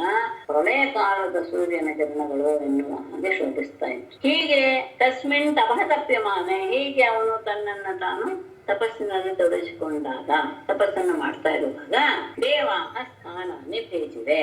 ಹಿಂದೆ ಬಂತಲ್ಲ, ಆ ಹಿರಣ್ಯಕಶಿಪು ಎಲ್ಲರಿಗೂ ಆಜ್ಞೆ ಮಾಡಿ ಎಲ್ಲರನ್ನೂ ಸಹ ಕೊಂದು ಹಾಕ್ಬಿಡಿ ಅಂತ ಯಜ್ಞಯಾಗಾದಿಗಳೆಲ್ಲ ನಿಂತ ತಕ್ಷಣ ದೇವತೆಗಳೆಲ್ಲರೂ ಸಹ ಭೂಮಿ ಕಡೆಗೆ ತಮ್ಮ ಪ್ರಯಾಣ ಬೆಳೆಸಿದ್ರು. ಈಗ ಇವನು ಯಾವಾಗ ತಪಸ್ಸಿಗೆ ಹೊರಟ್ನೋ, ಈಗ ಸ್ವಲ್ಪ ಧೈರ್ಯ ಬಂತೋ, ಎಲ್ಲರೂ ಸಹ ದೇವತೆಗಳು ಸ್ಥಾನಾన్ని ಭೇಜಿರೆ, ತಮ್ಮ ತಮ್ಮ ಸ್ಥಾನದಲ್ಲೇ ಎಲ್ಲರೂ ಸಹ ಪ್ರತಿಷ್ಠಿತರಾದರು. ಅಂದ್ರೆ ಅವನ ಕಾಟ ಇಲ್ಲ ಈಗ ಅಂತ ಗೊತ್ತಾಗಿ ಎಲ್ಲರೂ ತಮ್ಮ ತಮ್ಮ ಸ್ಥಾನಗಳಲ್ಲಿ ವಿರಾಜಮಾನರಾದರು. ಇಲ್ಲಿ ಇವನ ತಪಸ್ಸು ಹೀಗಾಯ್ತು. ತಸ್ಯ ಮೂರ್ಧ ಸಮದ್ಭೂತಃ ಸಮಧೂಮೋಗ್ನಿ ಸ್ತಪೋಮಯಃ ದಿವ್ಯಗೂರ್ಧಮಥೋ ಲೋಕಾನ್ ಅತಪತ್ ವಿಶ್ವಗೀರಿತಃ. ತಸ್ಯ ಮೂರ್ಧನಃ ತಧೂಮಃ ತಪೋಮಯಃ ಅಗ್ನಿಃ ಸಮದ್ಭೂತಃ ವಿಶ್ವಗೀರಿತಃ ತಿರ್ಯಕ್ ಊರ್ಧ್ವಂ ಅಧೋ ಲೋಕಾನ್ ಅತಪತ್. ತಸ್ಯ ಆ ಹಿರಣ್ಯಕಶಿಪುವಿನ ಮೂರ್ಧನಃ ತಲೆಯಿಂದ ತಧೂಮಃ ಹೊಗೆಯಿಂದ ಕೂಡಿದಂತಹ ತಪೋಮಯಃ ತಪಸ್ಸಿನ ರೂಪವಾದಂತಹ ಅಗ್ನಿ ಸಮದ್ಭೂತಃ. ಆ ಅಗ್ನಿಯು ಹೊಗೆ ಹೊಮ್ಮಿತು. ಅವನು ಅತ್ಯಂತ ಕಠಿಣವಾದ ತಪಸ್ಸನ್ನು ಮಾಡ್ತಾ ಇದ್ದಿದ್ದರಿಂದ ಅವನ ತಲೆಯಿಂದ ಹೊಗೆಯ ಜೊತೆಗೆ ಆ ತಪಸ್ಸಿನ ರೂಪವಾದಂತಹ ಅಗ್ನಿ ಹೊರಹೊಮ್ಮಿ ಬಿಡ್ತು. ಹೊರಹೊಮ್ಮಿದ ತಕ್ಷಣ ಏನಾಯ್ತು? ವಿಶ್ವಗೀರಿತಃ, ಎಲ್ಲ ಕಡೆ ವ್ಯಾಪಿಸಿದಂತಹ ಅಗ್ನಿಯು ತಿರ್ಯಕ್ ಊರ್ಧ್ವಂ ಅಧೋಲೋಕಾನ್ ಅತಪತ್, ಎಲ್ಲ ಕಡೆಗಳು ಸುತ್ತಲೂ ಮೇಲೆ ಕೆಳಗಡೆ ಇರುವ ಎಲ್ಲ ಲೋಕಗಳನ್ನು ಸಹ ಅದು ಸುಡೋದಿಕ್ಕೆ ಶುರು ಮಾಡಿಬಿಡ್ತು. ಯಾವಾಗ ತಲೆಯಿಂದ ಅಗ್ನಿ ಹೊರಗೆ ಬಂತು, ಆ ಅಗ್ನಿಯ ಪ್ರಖರತೆ, ಅದು ತಪಸ್ಸಿನ ಬಂದಂತಹ ಅಗ್ನಿ ಆದ್ದರಿಂದ ಅದಕ್ಕೆ ಇನ್ನೂ ಸಹ ಹೆಚ್ಚು ಸಾಮರ್ಥ್ಯ ಪ್ರಖರತೆಯಲ್ಲಿ. ಹಾಗಾಗಿ ಅದು ಎಲ್ಲ ಕಡೆ ವ್ಯಾಪಿಸಿ ಸುತ್ತಲೂ ಮೇಲೆ ಕೆಳಗೆ ಇರುವ ಎಲ್ಲ ಲೋಕಗಳನ್ನು ಸಹ ಅದು ಸುಡೋದಿಕ್ಕೆ ಶುರು ಮಾಡಿಬಿಡ್ತು. ಚುಕ್ಷುರ್ನದ್ಯುದಂತಹ ಸದ್ವೀಪಾಹ ಸದ್ವೀಪಾತಶ್ಚಾಲಭೂಃ ವಿಪೇತುಸ್ಸಗ್ರಹಾಸ್ತಾರಾಃ ಜಜ್ವಲುಶ್ಚ ದಿಶೋ ದಶ. ನದ್ಯುದನ್ವಂತಹ ಚುಕ್ಷುಭುಃ ತದ್ವೀಪಾದ್ರಿಃ ಭೂಃ ಚಚಾಲ ಸಗ್ರಹಾಃ ತಾರಾಃ ನಿಪೇತುಃ ದಶ ದಿಶಃ ಜಜ್ವಲುಃ ಚ. ನದ್ಯುದನ್ವಂತಹ ನದಿಗಳು ಸಮುದ್ರಗಳು ಸಹ ಚುಕ್ಷುಭುಃ ಕ್ಷೋಭೆಗೊಂಡವು. ಅವುಗಳನ್ನು ಸಹ ತಾಪ ಹೆಚ್ಚಾಗಿ ಅವುಗಳು ಸಹ ಕುದಿಯಕ್ಕೆ ಶುರುವಾದವು. ಸದ್ವೀಪಾದ್ರಿಃ ಭೂಃ ಚಚಾಲ, ದ್ವೀಪಗಳ ಪರ್ವತಗಳ ಜೊತೆಗೆ ಭೂಮಿಯು ಸಹ ಚಚಾಲ ಅಲ್ಲೋಡಲಿಕ್ಕೆ ಶುರುವಾಯಿತು. ದ್ವೀಪ ಮತ್ತು ಪರ್ವತಗಳ ಜೊತೆಗೆ ಕೂಡಿರುವಂತಹ ಭೂಮಿ ನಡುಗೋದಕ್ಕೆ ಶುರುವಾಯಿತು. ಹಾಗೆಯೇ ಸಗ್ರಹಾಃ ತಾರಾಃ ನಿಪೇತುಃ, ಗ್ರಹಗಳು ನಕ್ಷತ್ರಗಳು ಎಲ್ಲವೂ ಸಹ ಭೂಮಿಗೆ ಬಿದ್ದು ದಶ ದಿಶಃ ಜಜ್ವಲುಃ, 10 ದಿಕ್ಕುಗಳು ಸಹ ಉರಿಯೋದಕ್ಕೆ ಶುರುವಾಗಿ ಹೋಯ್ತು. ಎಲ್ಲ ಕಡೆ ತಾಪ ತಾಪ ತಾಪ, ನದಿಗಳು ಸಮುದ್ರಗಳ ನೀರು ಸಹ ಕುರಿತಾ ಇವೆ. ಮತ್ತೆ ಭೂಮಿಯ ತಾಪವನ್ನು ಸಹಿಸದೆ ದ್ವೀಪ ಮತ್ತು ಪರ್ವತಗಳಿಂದ ಕೂಡಿದಂತಹ ಭೂಮಿಯು ಸಹ ನಡುಗಕ್ಕೆ ಶುರುವಾಯಿತು. ಗ್ರಹಗಳು ನಕ್ಷತ್ರಗಳು ಕೆಳಗೆ ಬಿದ್ದು 10 ದಿಕ್ಕುಗಳು ಸಹ ಉರಿಯೋದಕ್ಕೆ ಶುರುವಾಯಿತು. ತೇನ ತಪ್ತಾದೇವಂ ತ್ಯಕ್ತ್ವಾ ಬ್ರಹ್ಮಲೋಕಂ ಮೇರುಸುರಾಃ ಧಾತ್ರೆ ವಿಜ್ಞಾಪಯಾಮಾಸುಃ ದೇವದೇವ ಜಗತ್ಪತೆ. ದೈತ್ಯೇಂದ್ರ ತಪಸಾ ತಪ್ತಾಃ ದಿವಿಸ್ಥಾತುಂ ನ ಶಕ್ನುಮಃ ತಸ್ಯ ಚೋಪಶಮಂ ಭೂಮನ್ ವಿಧೇಹಿ ಯದಿ ಮನ್ಯಸೆ ಲೋಕಾನ್ನ ಯಾವನ್ನಕ್ಷ್ಯಂತೆ ಬಲಿಹಾರಾಸ್ತವಾಭಿಭೂಃ. ತೇನ ತಪ್ತಾಃ ಸುರಾಃ ದಿವಂ ತ್ಯಕ್ತ್ವಾ ಬ್ರಹ್ಮಲೋಕಂ ಯಯುಃ ಧಾತ್ರೆ ವಿಜ್ಞಾಪಯಾಮಾಸುಃ ದೇವದೇವ ಜಗತ್ಪತೆ. ದೈತ್ಯೇಂದ್ರ ತಪಸಾ ತಪ್ತಾಃ ದಿವಿ ಸ್ಥಾತುಂ ನ ಶಕ್ನುಮಃ ಭೂಮನ್ ತಸ್ಯ ಚ ಉಪಶಮಂ ವಿಧೇಹಿ ಯದಿ ಮನ್ಯಸೆ ಅಭಿಭೂಃ ತವ ಬಲಿಹಾರಾಃ ಲೋಕಾಃ ಯಾವತ್ ನ ನಕ್ಷ್ಯಂತೆ. ತೇನ ಆ ಹಿರಣ್ಯಕಶಿಪುವಿನಿಂದ ತಪ್ತಾಃ ಬೆಂದು ಹೋದಂತಹ ತಾಪಕ್ಕೆ ಸಿಲುಕಿದಂತಹ ಸುರಾಹ ದೇವತೆಗಳು ದಿವಂ ತ್ಯಕ್ತ್ವಾ ಸ್ವರ್ಗವನ್ನು ಬಿಟ್ಟು ಬ್ರಹ್ಮಲೋಕಂ ಯಯುಃ ಬ್ರಹ್ಮಲೋಕಕ್ಕೆ ಹೊರಟರು. ಯಾಕೆಂದ್ರೆ ಎಲ್ಲ ಕಡೆ ಊರ್ಧ್ವಂ ಅಂತ ಹೇಳ್ತಾನೆ, ಊರ್ಧ್ವಲೋಕವನ್ನು ವ್ಯಾಪಿಸಿ ಬಿಡುತ್ತು ಅಂತ ಹೇಳಿದಾಗ ಸ್ವರ್ಗಕ್ಕೂ ಆ ಕಿಚ್ಚು ಹತ್ಕೊಂತು. ಅದರಿಂದ ಹೆದರಿದಂತಹ ಎಲ್ಲ ದೇವತೆಗಳು ಸ್ವರ್ಗವನ್ನು ಬಿಟ್ಟು ಬ್ರಹ್ಮಲೋಕಕ್ಕೆ ಹೋಗಿ ಧಾತ್ರೆ ವಿಜ್ಞಾಪಯಾಮಾಸು, ಬ್ರಹ್ಮನ ಹತ್ತಿರ ನಿವೇದಿಸಿಕೊಂಡ್ರು. ದೇವದೇವ ಜಗತ್ಪತೆ, ಎಲ್ಲ ದೇವತೆಗಳಿಗೂ ದೇವನೇ ಮತ್ತು ಜಗತ್ತಿಗೆ ಒಡೆಯನಾದಂತಹವನೇ. ದೈತ್ಯೇಂದ್ರ ತಪಸ, ದೈತ್ಯರಾಜನಾದಂತಹ ಹಿರಣ್ಯಕಶಿಪುವಿನ ತಪಸ್ಸಿನಿಂದ ತಪ್ತಾಹ, ಪೀಡೆಗೆ ಒಳಗಾದಂತಹ ನಾವು ದಿವಿ ಸ್ವರ್ಗದಲ್ಲಿ ಸ್ಥಾತು ನ ಶಕ್ನುಮಃ, ಸ್ವರ್ಗದಲ್ಲಿ ಇರೋದಕ್ಕೆ ನಮ್ಗೆ ಸಾಧ್ಯವಾಗ್ತಾ ಇಲ್ಲ. ಭೂಮನ್ನ ಸರ್ವವ್ಯಾಪನೆ, ತಸ್ಯ ಚ ಉಪಶಮಂ, ಅವನ ಆ ತಪಸ್ಸಿಗೆ ಉಪಶಮನವನ್ನು ನೀನು ವಿಧೇಹಿ ಮಾಡು. ಯಾಕೆ ಅಂತ ಹೇಳಿದ್ರೆ, ಯದಿ ಮನ್ಯಸೆ, ನೀನು ಸರಿಯಾದದ್ದು ಎನ್ನುವುದನ್ನೇ ಭಾವಿಸಿದ್ದೆ ಉಂಟಾದರೆ, ಅಭಿಭೂಹು ಅಂದ್ರೆ ಎಲ್ಲದಕ್ಕೂ ಒಡೆಯನಾದಂತಹವನೇ, ಸಂಬೋಧನೆ ಅದು ಅಭಿಭೂಹು. ಎಲ್ಲದಕ್ಕೂ ಸಹ ನೀನೇ ಕಾರಣ. ಯಾಕೆಂದ್ರೆ ಸೃಷ್ಟಿ ಮಾಡಿದ್ಯಾ ಅಂತ ಹೇಳಿದ ಮೇಲೆ ಎಲ್ಲದರ ಇದು ಸಹ ಜವಾಬ್ದಾರಿಯೂ ಸಹ ನಿನಗೆ. ಹಾಗಾಗಿ ಎಲ್ಲದಕ್ಕೂ ಸಹ ಮುಂದಾಳಾಗಿರುವಂತಹ ಒಮ್ಮನೆ ತವ ಬಲಿಹಾರಾಹ, ನಿನಗೆ ಬಲಿಹಾರಾಹ ಅಂದ್ರೆ ಪೂಜೆಗಳನ್ನು ಮಾಡುವಂತಹವರು. ನಿನಗೆ ಎಲ್ಲವನ್ನು ಪೂಜೆ ಎಲ್ಲವೂ ಸಹ ಪ್ರತಿದಿನ ಮಾಡ್ತಾ ಇರುವಂತಹ ಲೋಕಾಹ, ಲೋಕಗಳು ಯಾವತ್ತ ನಕ್ಷಂತೆ, ನಾಶವಾಗುವುದಕ್ಕೆ ಮೊದಲೇನೆ ನೀನು ಆ ತಪಸ್ಸಿನ ಉಪಶಮನವನ್ನ ನೀನು ಮಾಡಿಬಿಡು. ಯಾಕೆಂದ್ರೆ ಆ ತಾಪದಿಂದ ಎಲ್ಲರೂ ಸಹ ನಾಶವಾಗಿ ಬಿಡುತ್ತಾರೆ. ಆ ನಾಶವಾಗುವವರೆಲ್ಲರೂ ಎಂಥವರು ಅಂದ್ರೆ ನಿನಗೆ ಪೂಜೆ ಮಾಡ್ತಾ ನಿನ್ನನ್ನು ಆರಾಧಿಸ್ತಾ ಇರುವವರೇ. ಹಾಗಾಗಿ ಆ ಲೋಕಗಳೆಲ್ಲ ನಾಶವಾಗುವುದಕ್ಕೆ ಮೊದಲೇನೆ ನೀನು ಆ ಹಿರಣ್ಯಕಶಿಪುವಿನ ಆ ತಪಸ್ಸಿನ ತಾಪವನ್ನ ಶಾಂತಗೊಳಿಸು ಅಂತ ಎಲ್ಲರೂ ಹೋಗಿ, ನಮಗೆ ಲೋಕದಲ್ಲಿ ಇರಕ್ಕೆ ಆಗ್ತಾ ಇಲ್ಲ ಸ್ವರ್ಗಲೋಕದಲ್ಲಿ, ಅವನ ಪೀಡೆಯನ್ನು ನೀನು ಪರಿಹರಿಸು ಅಂತ ಎಲ್ಲರೂ ಹೋಗಿ ಕೇಳಿಕೊಂಡ್ರು. ತಸ್ಯಾಯಂಕಿಲ ಸಂಕಲ್ಪ ಚರತೋಗಶ್ಚರಂ ತಪಃ ಕ್ರಿಯತಾಂ ಕಿನ್ನ ವಿದಿತಃ ತವಾಥಾಪಿ ನಿವೇದಿತಃ. ಕಷ್ಟ ಇಲ್ಲ, ಅವನು ಯಾಕೆ ತಪಸ್ ಮಾಡ್ತಾ ಇದ್ದಾನೆ ಅನ್ನೋದನ್ನು ಹೇಳಿದ್ರು. ಅಲ್ಲೂ ಒಂದು ಮಾತು ಹೇಳ್ತಾರೆ, ನಿನಗೆಲ್ಲ ಗೊತ್ತು, ಅದನ್ನು ಸಹ ನಾನು ನಿಮಗೆ ಹೇಳ್ಕೊಳ್ತಾ ಇದ್ದೀವಿ. ದುಶ್ಚರಂ ತಪಃ ಚರತಃ ತಸ್ಯ ಅಯಂ ಕಿಲ ಸಂಕಲ್ಪಃ ತವ ಕಿಂ ನ ವಿದಿತಃ ಅಥಾಪಿ ನಿವೇದಿತಃ ಶ್ರೂಯತಾಂ. ದುಶ್ಚರಂ ತಪಃ ಚರತಃ, ಅತ್ಯಂತ ಕಠಿಣವಾದಂತಹ ತಪಸ್ಸನ್ನ ಆಚರಿಸುತ್ತಿರುವಂತಹ ತಸ್ಯ ಹಿರಣ್ಯಕಶಿಪುವಿನ ಅಯಂ ಕಿಲ ಸಂಕಲ್ಪ, ಅವನ ಸಂಕಲ್ಪ ಹೀಗಿದೆ ಅಷ್ಟೇ. ತವ ನ ವಿದಿತಃ ನ ಕಿಂ ನ ವಿದಿತಃ ಅಂದ್ರೆ ನಿನಗೆ ಇದು ಗೊತ್ತಿಲ್ಲ ಅನ್ನೋದಿಲ್ಲ. ಅಥಾಪಿ ಆದರೂ ಸಹ ನಿವೇದಿತಃ, ನಾವು ನಿನ್ನ ಹತ್ರ ನಿವೇದಿಸ್ಕೊಳ್ತೇವೆ. ಶ್ರೂಯತ, ಅದನ್ನ ಕೇಳು. ಅಂದ್ರೆ ನಿನ್ಗೆಲ್ಲ ಗೊತ್ತು, ಅವನು ಯಾಕೆ ತಪಸ್ ಮಾಡ್ತಾ ಇದ್ದಾನೆ ಎಲ್ಲವೂ ನಿನಗೆ ಗೊತ್ತಿದೆ. ಆದ್ರೂ ಸಹ ನಾವು ನಿನ್ನ ಹತ್ರ ನಿವೇದಿಸ್ಕೊಳ್ತೇವೆ, ಅದನ್ನ ನೀನು ಕೇಳು. ಅವನು ಯಾವ ಉದ್ದೇಶದಿಂದ ತಪಸ್ ಮಾಡ್ತಾ ಇದ್ದಾನೆ ಅನ್ನೋದನ್ನ ಮುಂದೆ ಹೇಳ್ತಾರೆ.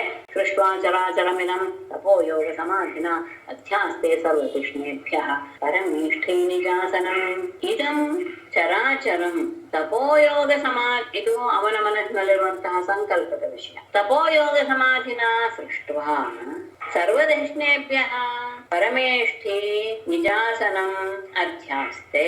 ಅವನ ಮನಸ್ಸಿನಲ್ಲಿ ಬಂದಿರುವ ವಿಚಾರ ಹೇಗೆ, ಇದಂ ಚರಾಚರಂ, ಈ ಚರಾಚರವಾದಂತಹ ಜಗತ್ತುಗಳನ್ನ, ಸ್ಥಾವರ ಜಂಗಮಾತ್ಮಕವಾದಂತಹ ಜಗತ್ತುಗಳನ್ನ ತಪೋಯೋಗ ಸಮಾಧಿನ, ತಪಸ್ಸು ಮತ್ತು ಯೋಗ ಇವುಗಳೆರಡರ ಸಂಬಂಧದಿಂದ ಸಮಾಧಿಯ ಮೂಲಕ ಸೃಷ್ಟಿಸಿ ಸರ್ವದೃಷ್ಣೇಭ್ಯ ಎಲ್ಲ ವಾಸಸ್ಥಾನಗಳಿಗಿಂತಲೂ ಎಲ್ಲ ಲೋಕಗಳಿಗಿಂತಲೂ ಮೇಲೆ ಪರಮೇಷ್ಠಿ ನಮ್ಮನು ನಿಜಾಸನ ಅಧ್ಯಾಸ್ತೆ, ತನ್ನ ಆಸನವನ್ನ ಅಲಂಕರಿಸಿದ್ದಾನೆ.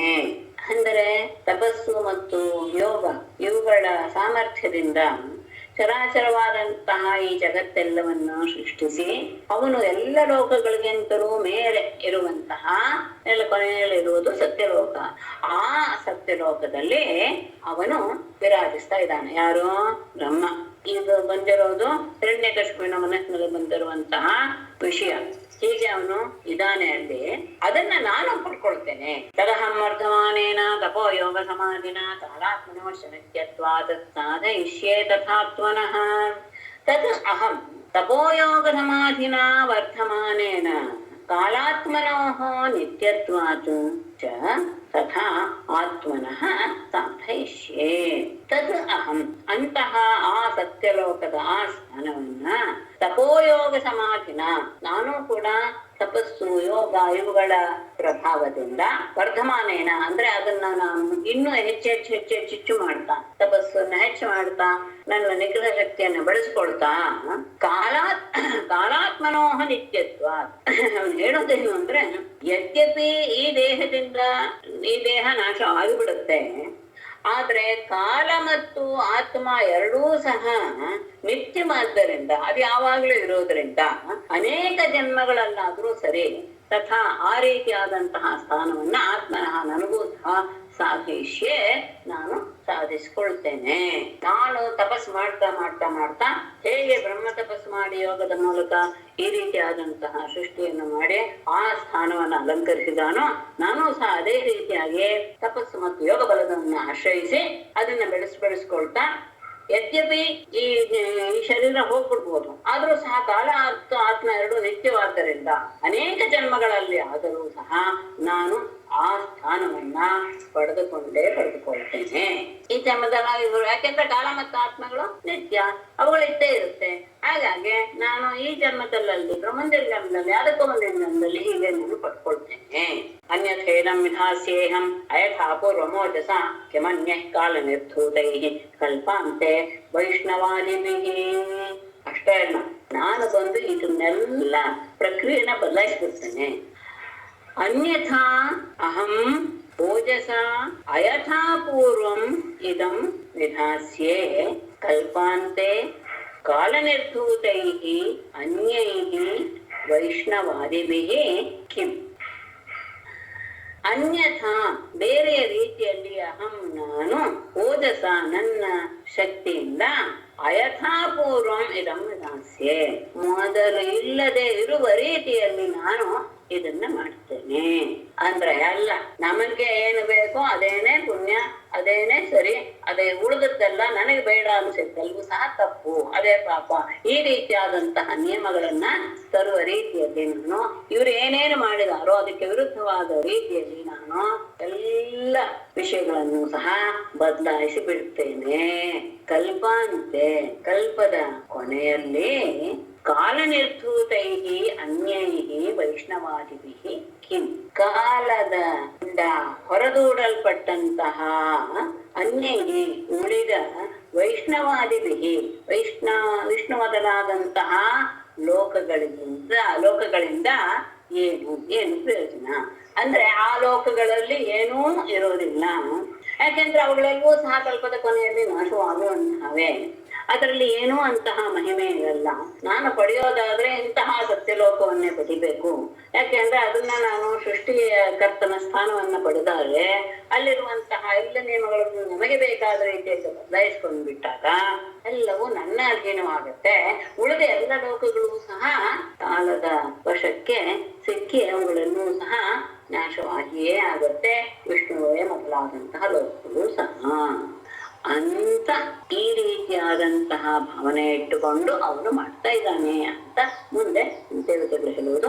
ಮೇಲಿನ 3 ಶ್ಲೋಕಗಳು ಸಹ ಮೂರು ಶ್ಲೋಕಗಳು ಅವನ ಮನಸ್ಸಿನಲ್ಲಿರುವಂತಹ ಸಂಕಲ್ಪ. ಇದು ಸುಶ್ರಮ ನಿರ್ಬಂಧಂ ತಪಃ ಪರಮಮಾಸ್ಥಿತಃ ವಿಧತ್ಸ್ವಾನಂತರಂ ಯುಕ್ತಂ ಸ್ವಯಂ ತ್ರಿಭುವನೇಶ್ವರ ಇತಿ ನಿರ್ಬಂಧಂ ಪರಮಂ ತಪಃ ಆಸ್ಥಿತಃ ಸುಶ್ರಮ ತ್ರಿಭುವನೇಶ್ವರ ಅನಂತರಂ ಸ್ವಯಂ ಯುಕ್ತಂ ಮಿಥತ್ಸ್ವ ಇತಿ. ಈ ರೀತಿಯಾಗಿ ನಿರ್ಬಂಧಂ ಅತ್ಯಂತ ಬಲಾತ್ಕಾರವಾಗಿ ಅಂದ್ರೆ ಮನಸ್ಸಿನಲ್ಲಿ ಬಹಳ ಆಗ್ರಹಪೂರ್ವಕವಾಗಿ ಪರಮಂ ತಪಃ ಆಸ್ಥಿತಃ ಅತ್ಯಂತ ಕಠಿಣವಾದಂತಹ ತಪಸ್ಸನ್ನು ಮಾಡ್ತಾ ಇದ್ದಾನೆ ಅಂತ ಸುಶ್ರಮ ನಾವು ಕೇಳಿದ್ದೇವೆ.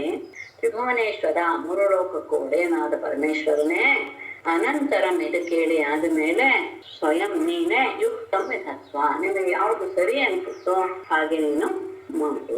ಅಂದ್ರೆ ಈ ರೀತಿಯಾದಂತಹ ಆಗ್ರಹವನ್ನು ಇಟ್ಟುಕೊಂಡೇ ಅವನು ತಪಸ್ ಮಾಡ್ತಾ ಇದ್ದಾನೆ ಎನ್ನುವ ವಿಷಯ ನಮ್ಗೆ ಗೊತ್ತಾಗಿದೆ.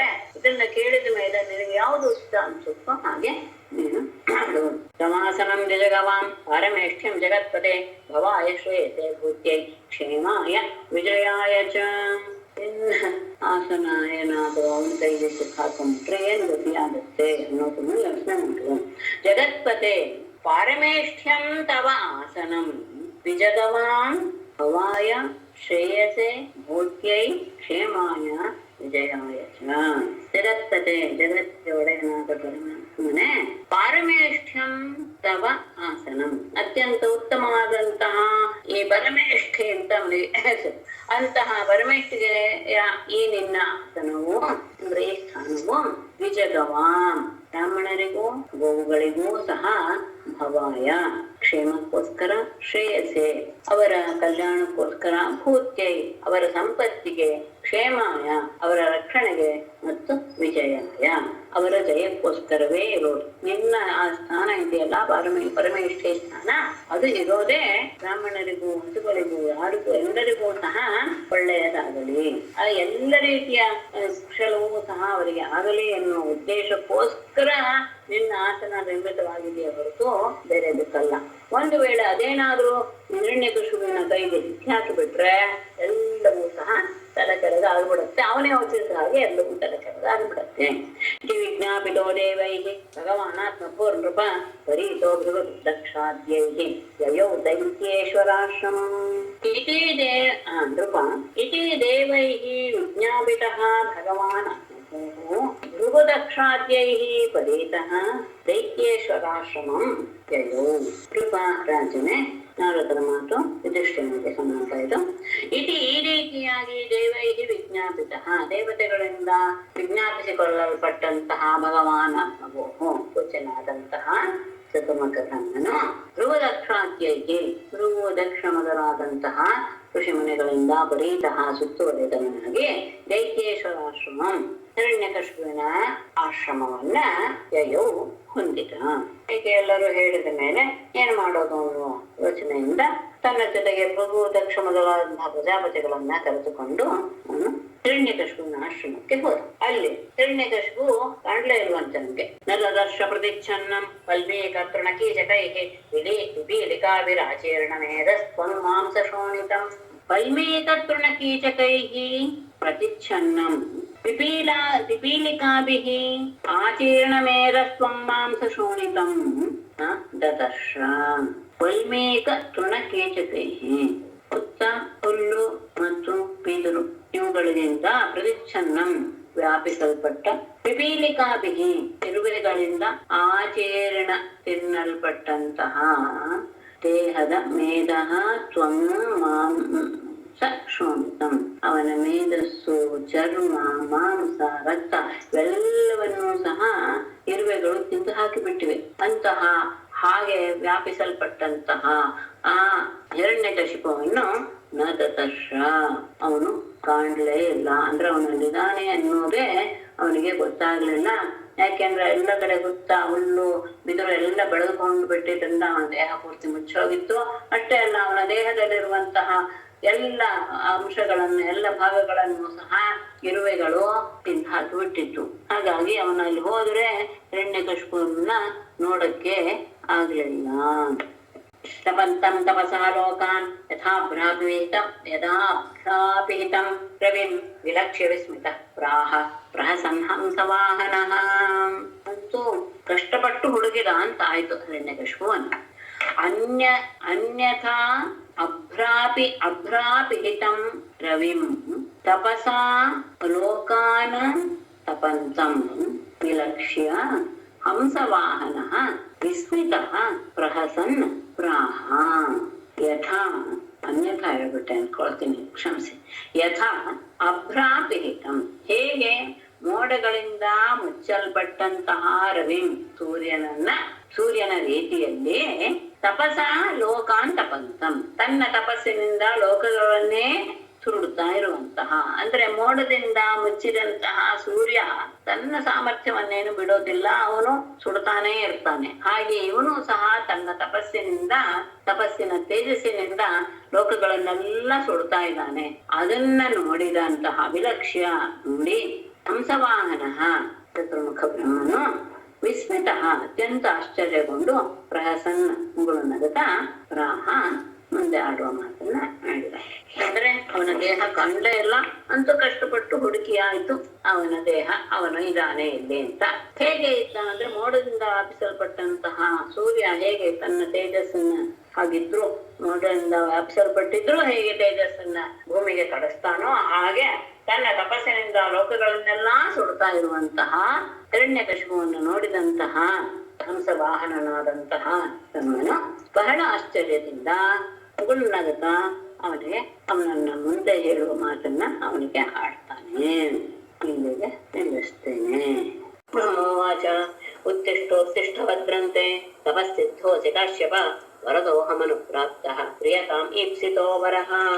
ಕಾಶ್ಯಪ ಉತ್ತಿಷ್ಠ ಉತ್ತಿಷ್ಠ ತೇ ಭದ್ರಂ ತಪಸ್ಸಿದ್ಧಃ ಅಸಿ ವರದಃ ಅಹಂ ಅನುಪ್ರಾಪ್ತಃ ಈಪ್ಸಿತಃ ವರಃ ಪ್ರಿಯತಾಂ. ಅವನಿಗೆ ಅಭಯವನ್ನು ಕೊಡುವ ರೀತಿಯಲ್ಲಿ ಹೇಗೆ ಹೇಳ್ತಾನೆ ಕಶ್ಯಪನ ಮಗನಾದ ಹಿರಣ್ಯಕಶಿಪುವೇ, ಉತ್ತಿಷ್ಠ ಉತ್ತಿಷ್ಠ, ತಪಸ್ಸನ್ನು ಬಿಟ್ಟು ನೀನು ಏಳು. ತೇ ಭದ್ರಂ, ನಿನಗೆ ಒಳ್ಳೇದಾಗಲಿ. ತಪಸ್ಸಿದ್ಧ ಅಸಿ, ತಪಸ್ಸಿದ್ಧ ಅಂದ್ರೆ ಯಾವ ಉದ್ದೇಶದಿಂದ ನೀನು ತಪಸ್ಸನ್ನ ಮಾಡಕ್ ಕೂತ್ಕೊಂಡ್ಯೋ ಅದರ ಫಲ ನಿನಗೆ ಪೂರ್ತಿಯಾಗಿ ಸಿಕ್ಕಿದೆ, ಅದನ್ನ ನೀನು ಪಡ್ಕೊಂಡಿದೀಯಾ. ವರದಃ ಅಹಂ, ವರವನ್ನು ಕೊಡುವಂತಹ ನಾನು ಅನುಪ್ರಾಪ್ತ ಬಂದಿದ್ದೇನೆ. ಈಪ್ಸಿತಃ ವರಃ ಪ್ರಿಯತಾಂ, ನಿನಗೆ ಏನು ಇಚ್ಛೆ ಇದೆಯೋ ವರ, ಯಾವ ವರ ಬೇಕೋ ಅದನ್ನ ಕೇಳು, ನಾನು ಕೊಡ್ತೇನೆ ಅಂತ ಅವನಿಗೆ ಮೊದಲು ಅವನ ತಪಸ್ಸಿಗೆ ಫಲ ಸಿಗುತ್ತೆ ಎನ್ನುವಂತಹ ಭಾವನೆಯನ್ನು ಉಂಟು ಮಾಡಿ ಅವನನ್ನ ಆ ಕಠಿಣ ತಪಸ್ಸಿನಿಂದ ಯುವಕನನ್ನಾಗಿ ಮಾಡುವಂತಹ ಮಾತುಗಳನ್ನ ಮೊದಲು ಹೇಳ್ತಾ, ನಾನು ವರದನೆ ಅಂದ್ರೆ ವರವನ್ನು ಕೊಡೋದಕ್ಕೋಸ್ಕರನೇ ನಾನು ಬಂದಿರೋದು, ನಿನಗೆ ಏನು ಬರಬೇಕು ಅದನ್ನ ಕೇಳಬೇಕು. ಯಾಕೆ ಅಂದ್ರೆ ನಿನ್ನಂತಹ ತಪಸ್ ಮಾಡಿದಂಥವನನ್ನ ನಾನು ಎಲ್ಲಿಯವರೆಗೂ ನೋಡೇ ಇಲ್ಲ.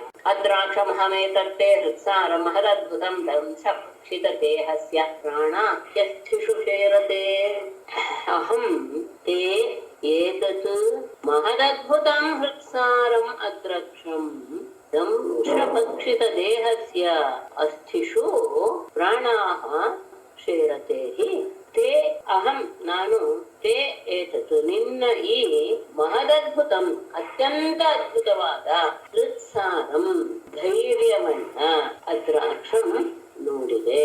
ಯಾಕೆ ಅಂದ್ರೆ ನಿನ್ನ ದೇಹದಲ್ಲಿ ಏನೂ ಉಳಿದಿಲ್ಲ, ಅದ್ರ ಪ್ರಾಣಗಳೆಲ್ಲಿವೆ?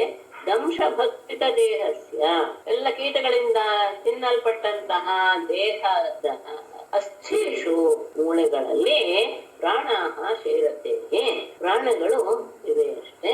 ಅಂದ್ರೆ ಎಲ್ಲ ಅವನ ಒಂದೊಂದು ಯುಗದಲ್ಲಿ ಒಂದೊಂದು ರೀತಿಯಲ್ಲಿ ಪ್ರಾಣಗಳು ಇರುತ್ತೆ ಅನ್ನೋದು ವಿಶೇಷ. ಮನುಷ್ಯರಲ್ಲಿ ಅದು ಆಹಾರದಲ್ಲಿ ಇದೆ ಅಂತ ಹೇಳುತ್ತಾರೆ. ಅದಕ್ಕೇನೆ ಇವರೆಲ್ಲ ಅಷ್ಟೆಷ್ಟು ವರ್ಷಗಳು ಇದು ಮಾಡಿದ್ರು ಸಹ, ತಪಸ್ ಮಾಡಿದ್ರು ಸಹ ಅವರಿಗೆ ಪ್ರಾಣ ಹೋಗೋದಿಲ್ಲ. ಯಾಕೆಂದ್ರೆ ಅವರಿಗೆ ಅಸ್ಥಿಯಲ್ಲಿ ಪ್ರಾಣ ಇರೋದ್ರಿಂದ, ಕೃತಯುಗದಲ್ಲಿ ಅಸ್ಥಿಯಲ್ಲಿಯೇ ಪ್ರಾಣ ಇರುತ್ತೆ ಅನ್ನೋದು ಒಂದೊಂದು ವಿಶೇಷ. ಕಲಿಯುಗದಲ್ಲಿ ಮನುಷ್ಯರಲ್ಲಿ ಆಹಾರದಲ್ಲಿ ಇರುತ್ತೆ ಅವ್ರ ಪ್ರಾಣ. ಹಾಗಾಗಿ ಒಂದು ಹೊತ್ತು ಊಟ ಇಲ್ಲ ಅಂದ್ರೆ ಅವರು ತೀರಾ ನಿಶಕ್ತರಾಗಿ ಬಿಡುತ್ತಾರೆ ಅನ್ನುವಂಥ ಒಂದು ವಿಷಯ ಇದೆ. ಅಷ್ಟೇ ಅಲ್ಲ, ನಿನ್ನ ಈ ದೃಢವಾದಂತಹ ಧೈರ್ಯವನ್ನ ನಾನು ನೋಡಿದೆ. ಕೀಟಗಳಿಂದ ತಿನ್ನಲ್ಪಟ್ಟಂತಹ ಅಸ್ಥಿಗಳಲ್ಲಿ ಪ್ರಾಣಗಳು ಉಳ್ಕೊಂಡ್ರೆ. ಅಷ್ಟೇ ಅಲ್ಲ, ನೀನು ಇದು ಮಾಡಿದೆಲ್ಲ ಈ ರೀತಿಯ ತಪಸ್ಸನ್ನ ಯಾರು ಇಲ್ಲಿವರೆಗೂ ಮಾಡಿಲ್ಲ, ಮುಂದೇನು ಸಹ ಮಾಡಲ್ಲ. ನೈತತ್ಪೂರ್ವ ಶ್ರೇಯಶ್ಚಕ್ರು ನ ಕರಿಷ್ಯಂತಿ ಚಾಪರೆ ನಿರಂಬರ್ಧಾರಯೇ ಪ್ರಾಣಾನ್ ಕೋ ವೈ ದಿವ್ಯ ಸಮಾಶ್ರತಂ. ಅವನು 100 ದೇವತೆಗಳ ವರ್ಷದವರೆಗೂ ಅವನು ಪಡೆದ. ಪೂರ್ವಶ್ರಯ ಏತತ್ ನ ಚಕ್ರುಹು ಅಪರೇ ಚ ನ ಕರಿಷ್ಯಂತಿ ದಿವ್ಯ ಸಮಾಹ ಶತಂ ನಿರಂಬುಹು ಪ್ರಾಣಾನ್ ಕಹ ಧಾರಯೇತ್ ವೈ. ಪೂರ್ವಶ್ರಯ, ಹಿಂದಿನ ಯಾವ ಋಷಿಗಳು ಸಹ ಏತತ್ ನ ಚಕ್ರುಹು, ಈ ರೀತಿಯಾದಂತಹ ಕಠಿಣವಾದ ತಪಸ್ಸನ್ನ ಮಾಡಿಲ್ಲ. ಅಷ್ಟೇ ಅಲ್ಲ, ಚಕ್ರುಹು ಭೂತಗಾಲ ಅಪರೇ ಚ ನ ಕರಿಷ್ಯಂತಿ, ಮುಂದಿನವರು ಸಹ ಈ ರೀತಿಯಾದಂತಹ ತಪಸ್ ಮಾಡಲ್ಲ ಅಂತ ಭವಿಷ್ಯತ್ ಕಾಲದ ವಿಷಯವನ್ನು ಸಹ ಹೇಳ್ಬಿಟ್ಟಿದ್ದಾನೆ. ಈ ರೀತಿಯಾಗಿ ತಪಸ್ಸನ್ನ ಕಠಿಣವಾದದ್ದು ಯಾರು ಮಾಡಲ್ಲ. ಯಾಕೆಂದ್ರೆ ದಿವ್ಯ ಸಮಾಹ ಶತಂ, ದೇವತೆಗಳ 100 ವರ್ಷಗಳವರೆಗೆ ನಿರಂಬುಹು, ನೀರನ್ನು ಸಹ ಕುಡಿಯದೆ ಪ್ರಾಣಗಳನ್ನು ಕಹ ಧಾರೆ, ಯಾರು ತಾನೇ ಹಿಡಿದಿಟ್ಕೊಳಕ್ ಸಾಧ್ಯ? ಇಂತಹ ತಪಸ್ಸನ್ನ ಇಲ್ಲಿಯವರೆಗೂ ಯಾರು ಮಾಡಿಲ್ಲ, ಮುಂದೆನೂ ಯಾರು ಮಾಡೋದಿಲ್ಲ. ಅಂತಹ ತಪಸ್ಸನ್ನ ನೀನು ಮಾಡಿಬಿಟ್ಟಿದ್ಯಾ. ಹಾಗಾದ್ರಿಂದಲೇ ಅಂತಹ ತಪಸ್ಸನ್ನ ನೋಡಿನೇ ಬ್ರಹ್ಮನಿಗೆ ಆತನ ಬಗ್ಗೆ ಬಹಳ ಗತಿ ಆಗ್ಬೇಕು. ಅದಕ್ಕೆ ಅವ್ನು ಕೇಳಿದ್ದ ಎಲ್ಲವರನ್ನು ಕೊಟ್ಬಿಡ್ತಾನೆ. ಮತ್ತೆ ವ್ಯವಸಾಯೇನ ತೇನೇನ ದುಷ್ಕರೇಣ ಮನಸ್ವಿನ ತಪೋನಿಷ್ಠೇನ ಭವತ ಹಿತೋಹಂ ದಿತಿನಂದನ ಅನೇನ ತೇ ಮನಸ್ವಿನಾಂ ದುಷ್ಕರೇಣ ವ್ಯವಸಾಯೇನ ತಪೋನಿಷ್ಠೇನ ಭವತ ದಿತಿನಂದನ ಅಹಂ ಹಿತಃ. ಅನೇನ ಈ ರೀತಿಯಾದಂತಹ ತೇ ನಿನ್ನ ವ್ಯವಸಾಯ ಅಂದ್ರೆ ನಿನ್ನ ಕ್ರಿಯೆಯಿಂದ ಎಂತದ್ದು ಮನಸ್ಸಿನಾಂ ದುಷ್ಕರೇಣ ಎಂತಹ ಜ್ಞಾನಿಗಳಿಗೂ ಸಹ ಧೀರರಿಗೂ ಸಹ ಅಸಾಧ್ಯವಾದದ್ದು ಅಂತಹ ಈ ರೀತಿಯ ವ್ಯವಸಾಯನ ನಿನ್ನ ಈ ಕೆಲಸದಿಂದ ನಾನು ಗೆಲ್ಲಲ್ಪಟ್ಟೆ, ನಿನ್ನಿಂದ ನಾನು ಗೆಲ್ಲಲ್ಪಟ್ಟೆ. ಒಂದೇ ಅಲ್ಲ ತಪೋನಿಷ್ಠೇನ ಭವತ ತಪಸ್ಸಿನಲ್ಲಿ ನೀನು ತೋರಿಸಿದಂತಹ ಆ ಶ್ರದ್ಧೆಯುಳ್ಳಂತಹ ಭವತ ನಿನ್ನಿಂದ ಅಹಂಜಿತಃ. ಇನ್ನೂ ನಾನು ಎರಡು ಕಡೆ ಎರಡು ಸರ್ತಿ ಚಿತ್ತೋಹಂ ತಗೊಂಡ್ರೆ ಮೊದಲು ನಿನ್ನ ಈ ರೀತಿಯ ಕ್ರಿಯೆಯಿಂದ ನಾನು ಮೊದಲು ಗೆದ್ದು ಬಿಟ್ಟೆ, ನನ್ನನ್ನ ನೀನು ಗೆದ್ದು ಬಿಟ್ಟೆ. ಅಷ್ಟೇ ಅಲ್ಲ, ನೀನು ತಪಸ್ಸಿನಲ್ಲಿ ತೋರಿಸಿದಂತಹ ಶ್ರದ್ಧೆಯಿಂದಲೂ ಸಹ ನಾನು ಇನ್ನೂ ನಿನಗೆ ಒಲಿದು ಬಿಟ್ಟಿದ್ದೀನಿ, ನೀನು ನನ್ನನ್ನ ರಕ್ಷ ಮಾಡ್ಕೊಂಡು ಬಿಟ್ಟಿದೀಯಾ ಅಂತ. ಯಾಕೆಂದ್ರೆ ಇಂತಹ ಸಾಹಸವನ್ನ ಧೀರರಿಗೂ ಸಹ, ಧೀರರು ಅಂದ್ರೆ ಇಂದ್ರಿಯಗಳನ್ನ ಗೆದ್ದವರು ಧೀರರು, ಯುದ್ಧದಲ್ಲಿ ಹೋರಾಡುವಂತವ್ರಲ್ಲ, ಅಂತವರಿಗೂ ಸಹ ಈ ತರದ ತಪಸ್ಸು ಅನ್ನೋದು ತುಂಬಾ ಕಷ್ಟ. ಆ ರೀತಿಯಾಗಿ ನೀನು ಕಾರ್ಯವನ್ನು ಕೈಗೊಂಡಿದ್ರಿಂದ ನನಗೆ ಒಂದು ಇದು ಏನು ಮೆಚ್ಚುಗೆ ನಿನ್ನ ಬಗ್ಗೆ. ಅಷ್ಟೇ ಅಲ್ಲ, ನೀನು ತಪಸ್ಸಿನಲ್ಲಿ ತೋರಿಸಿದಂತಹ ಆಧಾರದಿಂದ ಸಹ ನಾನು ನಿನಗೆ ಒಲಿದು ಬಿಟ್ಟಿದ್ದೇನೆ. ತಪಸ್ತೆ ಆಶೇಷ ಸರ್ವಾಹ ದದಾಮ್ಯಸುರಪುಂಗವ ಮರ್ತ್ಯಸ್ಯತೆ ಅಮರ್ತ್ಯಸ್ಯ ದರ್ಶನಂ ನಾ ಫಲಂ ಮಮ. ಇಲ್ಲೇ ಒಂದು ಇದನ್ನು ಹೇಳಿದ್ದಾನೆ ಅಂತ ನನಗನ್ಸು. ತತಃ ತೇ ಸರ್ವಾಹ ಆಶಿಷಃ ಅಸುರಪುಂಗವ ದದಾಮಿ ಮರ್ತ್ಯಸ್ಯತೆ ಅಮರ್ತ್ಯಸ್ಯ ಮಮ ದರ್ಶನಂ ಅಫಲಂ ನ. ತತಃ ಆದ್ದರಿಂದ ತೇ ನಿನ್ನ ಸರ್ವಾಹ ಆಶಿಷ ನೀನು ಏನೇನೇನೇನು ನಿನ್ನ ಇಚ್ಛೆಗಳಿವೆಯೋ ಅದೆಲ್ಲವನ್ನೂ ಸಹ ಅಸುರಪುಂಗವ ದೈತ್ಯ ಶ್ರೇಷ್ಠನೇ ದದಾಮಿ ನಾನು ಕೊಡ್ತೇನೆ. ಯಾಕೆ ಅಂದ್ರೆ ಮರ್ತ್ಯಸ್ಯ ಎನ್ನುವ ಶಬ್ದವನ್ನು ಬಳಸ್ಬಿಟ್ಟ. ಹಾಗಾಗಿ ನೀನು ಮರಣ ಹೊಂದುವ ಸ್ವಭಾವದವನೇ ಎನ್ನುವುದನ್ನ ಎಚ್ಚರಿಸಿ ಹೇಳ್ತಾ ಇದ್ದಾನೆ. ಹಾಗಾಗಿ ಮರಣವನ್ನು ಕೊಡಬೇಡ ಎನ್ನುವ ಶಬ್ದವನ್ನ ಕೇಳೋ ಹಾಗಿಲ್ಲ ಎನ್ನುವುದು ಎಚ್ಚರಿಕೆಯ ಶಬ್ದ ಅಂತ ನನಗೆ ಅನ್ಸುತ್ತೆ. ಮರ್ತ್ಯಸ್ಯತೆ ಮರಣವನ್ನ ಸ್ವಭಾವನ್ನಾಗಿ ಹೊಂದಿರುವಂತ ಅಂದ್ರೆ ಒಂದಲ್ಲ ಒಂದು ದಿವಸ ಮರಣವನ್ನು ಹೊಂದುವಂತೆ ನಿನಗೆ ಅಮರ್ತ್ಯಸ್ಯ ಮಮ ಅಮರನಾದಂತಹ ನನ್ನ ಅಂದ್ರೆ ಮರಣವೇ ಇಲ್ಲದೆ ಇರುವಂತಹ ನನ್ನ ದರ್ಶನವೋ ಅಫಲಂ ನಿಷ್ಫಲ ಆಗುವುದಿಲ್ಲ.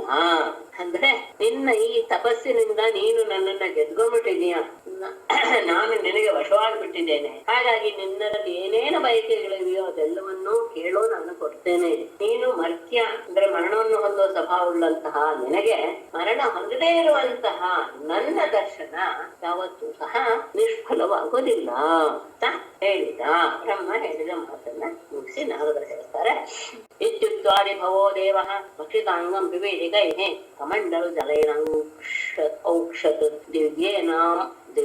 ದಿವ್ಯೇನ ಅಮೋಘರಾಧಸ ಇತಿ ಉಕ್ತ್ವಾ ಆದಿಭವಃ ದೇವಃ ವಿವೇದಿಕೈಃ ಭಕ್ಷಿತಾಂಗಂ ದಿವ್ಯೇನ ಅಮೋಘರಾಧಸ ಕಮಂಡಲು ಜಲೇನ ಔಕ್ಷತ್ ಇತಿ ಉಕ್ತ್ವಾ ಹೀಗೆ ಹೇಳಿದಂತಹ ಆದಿಭವಃ ದೇವ ಮೊದಲು ಹುಟ್ಟಿದಂತಹವನು ಬ್ರಹ್ಮ ಅಂತಹ ದೇವನಾದ ಬ್ರಹ್ಮನು ವಿವೇದಿಕೈಗೆ ಭಕ್ಷಿತಾಂಗಂ ಇರುವೆ ಕೀಟಗಳಿಂದ ತಿನ್ನಲ್ಪಟ್ಟಂತಹ ಅವನ ಅಂಗವನ್ನ ಶರೀರವನ್ನ ಅವಯವನ್ನ ದಿವ್ಯವಾದಂತಹ ಅಮೋಘರಾಧಸ ಅಮೋಘ ಅಂದ್ರೆ ವ್ಯರ್ಥವಾಗದೇ ಇರುವಂತಹ ಅತ್ಯಂತ ಪ್ರಭಾವಶಾಲಿಯಾದಂತಹ ಕಮಂಡಲು ಜಲೆಯನ್ನ ತನ್ನ ಕಮಂಡಲುವಿನಲ್ಲಿರುವಂತಹ ನೀರಿನಿಂದ ಔಕ್ಷತ್ ಪ್ರೋಕ್ಷಿಸಿದನು.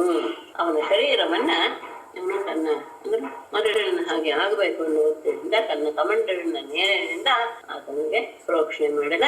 ಅದು ಎಂಥದ್ದು ಕಮಂಡಲು ಜಲ?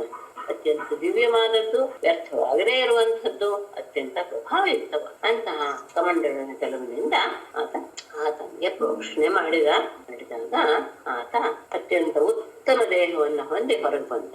ಸತತ್ ಕೀಚಕವಲ್ಮೇಕಾತ್ ಸಹ ಓಜೋ ಬಲಾನ್ವಿತಃ ಸರ್ವಾವಯವ ಸಂಪನ್ನ ವಜ್ರ ಸಂಹನನೋ ಯುವ ಸ್ಥಿತಸ್ತಪ್ತ ಹೇಮಾಭಃ ವಿಭಾವಸುರಿವೈಧಸಃ ಐಧಸಃ ವಿಭಾವಸುಃ ಇವ ಸಹ ತತ್ಕೀಚಕವಲ್ಮೇಕಾತ್ ಸಹ ಓಜೋ ಬಲಾನ್ವಿತಃ ಸರ್ವಾವಯವ ಸಂಪನ್ನಃ ವಜ್ರ ಸಂಹನನಃ ಯುವ ತಪ್ತ ಹೇಮಾಭಃ ಉತ್ಥಿತಃ ಒಬ್ಬ ವ್ಯಕ್ತಿ ಆ ಮಲ್ಮೇಕದಿಂದ ಹೊರಬಂದ. ಹೇಗೆ? ಐಧಸಃ ವಿಭಾವಸುಹು ಇವ ಕಟ್ಟಿಗೆಯಿಂದ ಅಗ್ನಿಯು ಹೊರಹೊಮ್ಮುವ ರೀತಿಯಲ್ಲಿ ಅತ್ಯಂತ ಪ್ರಕಾಶಮಾನವಾಗಿ ಬಂದಿದ್ದಾನೆ. ಹಾಗಾಗಿ ಹಾಗೆ ಹೇಳ್ತಾ ಇದ್ದಾರೆ, ಹೇಗೆ ಕಟ್ಟಿಗೆಯ ರಾಶಿಯಿಂದ ಬೆಂಕಿ ಹೇಗೆ ಬರುತ್ತೋ ಹಾಗೆ ಯಾವಾಗ ಈತ ಕಮಂಡಲ ಜಲವನ್ನ ಆತನ ಮೇಲೆ ಪ್ರೋಕ್ಷಣೆ ಮಾಡಿದನೋ ಆಗ ಸಹ ಆ ಹಿರಣ್ಯಕಶಿಪು ತತ್ ಕೀಚಕವಲ್ಮಾತ ಅಂತಹ ಬಿದಿರು ಮೆಳೆ ಮತ್ತು ಹುತ್ತ ಇವುಗಳಿಂದ, ಅಂದ್ರೆ ಸುತ್ತಲೂ ಬಿದಿರು ಮೆಳೆ ಇದೆ, ಮಧ್ಯದಲ್ಲಿ ಹುತ್ತ ಇದೆ, ಅದರಿಂದ ಸಹ ಓಜೋ ಬಲಾನ್ವಿತ ಅವನ ದೈಹಿಕ ಶಕ್ತಿ, ಮಾನಸಿಕ ಶಕ್ತಿ, ದೇಹದ ಶಕ್ತಿ, ತೇಜಸ್ಸು, ದೈಹಿಕ, ಮಾನಸಿಕ ಮತ್ತು ದೇಹ ಬಲ, ಮಾನಸಿಕ ಬಲ, ಬುದ್ಧಿ ಬಲ, ಬೌದ್ಧಿಕ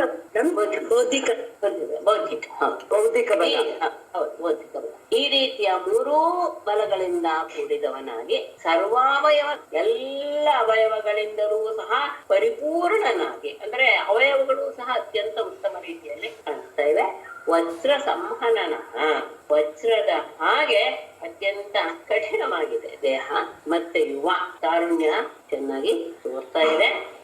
ತಪ್ತ ಹೇಮಾಭ ಚೆನ್ನಾಗಿ ಕಾದಂತಹ ಚಿನ್ನ ಹೇಗೆ ಶೋಭಿಸುತ್ತೋ ಆ ರೀತಿಯಲ್ಲಿ ಆತ ಅಲ್ಲಿಂದ ಉತ್ಥಿತ ಎದ್ದು ಬಂದ. ಬ್ರಹ್ಮ ತನ್ನ ಕಮಂಡಲ ಜಲವನ್ನು ಪ್ರೋಕ್ಷಣೆ ಮಾಡಿದಾಗ ಹೇಗೆ ಕಟ್ಟಿಗೆಗಳಿಂದ ಬೆಂಕಿ ಹಟ್ಟಂತ ಹೆದರು ಹೊರಗೆ ಬರುತ್ತೋ ಹಾಗೆ ಬಿದಿರು ಮೇಳೆ ಮತ್ತು ಹುತ್ತದ ಮಣ್ಣಿನಿಂದ ಮತ್ತು ಸುತ್ತುವರೆದಿರುವಂತಹ ಹುತ್ತದ ಮಣ್ಣಿನಿಂದ ಎದ್ದು ಬಂದ. ಅವನ ಹೇಗೆ ಇತ್ತು ಅಂದ್ರೆ ಅವನ ಎಲ್ಲ ರೀತಿಯ ಶಕ್ತಿಯೂ ಸಹ, ಅಂದ್ರೆ ಮನಸ್ಸು, ದೇಹ, ಎಲ್ಲ ಬಲದಿಂದಲೂ ಒಂದು ಕೂಡಿಕೊಂಡು ಎಲ್ಲ ಅವಯವಗಳು ಸಹ ಅತ್ಯಂತ ಪರಿಪೂರ್ಣವಾಗಿತ್ತು. ವಜ್ರದ ಹಾಗೆ ಕಠೋರವಾಗಿತ್ತು, ಕಾದ ಚಿನ್ನದ ಹಾಗೆ ಶೋಭಿಸ್ತಾ ಇದ್ದ ಮತ್ತು ತರುಣನ ರೂಪದಲ್ಲಿ ತರುಣನಾಗಿ ಅಲ್ಲಿಂದ ಎದ್ದು ಬಂದ.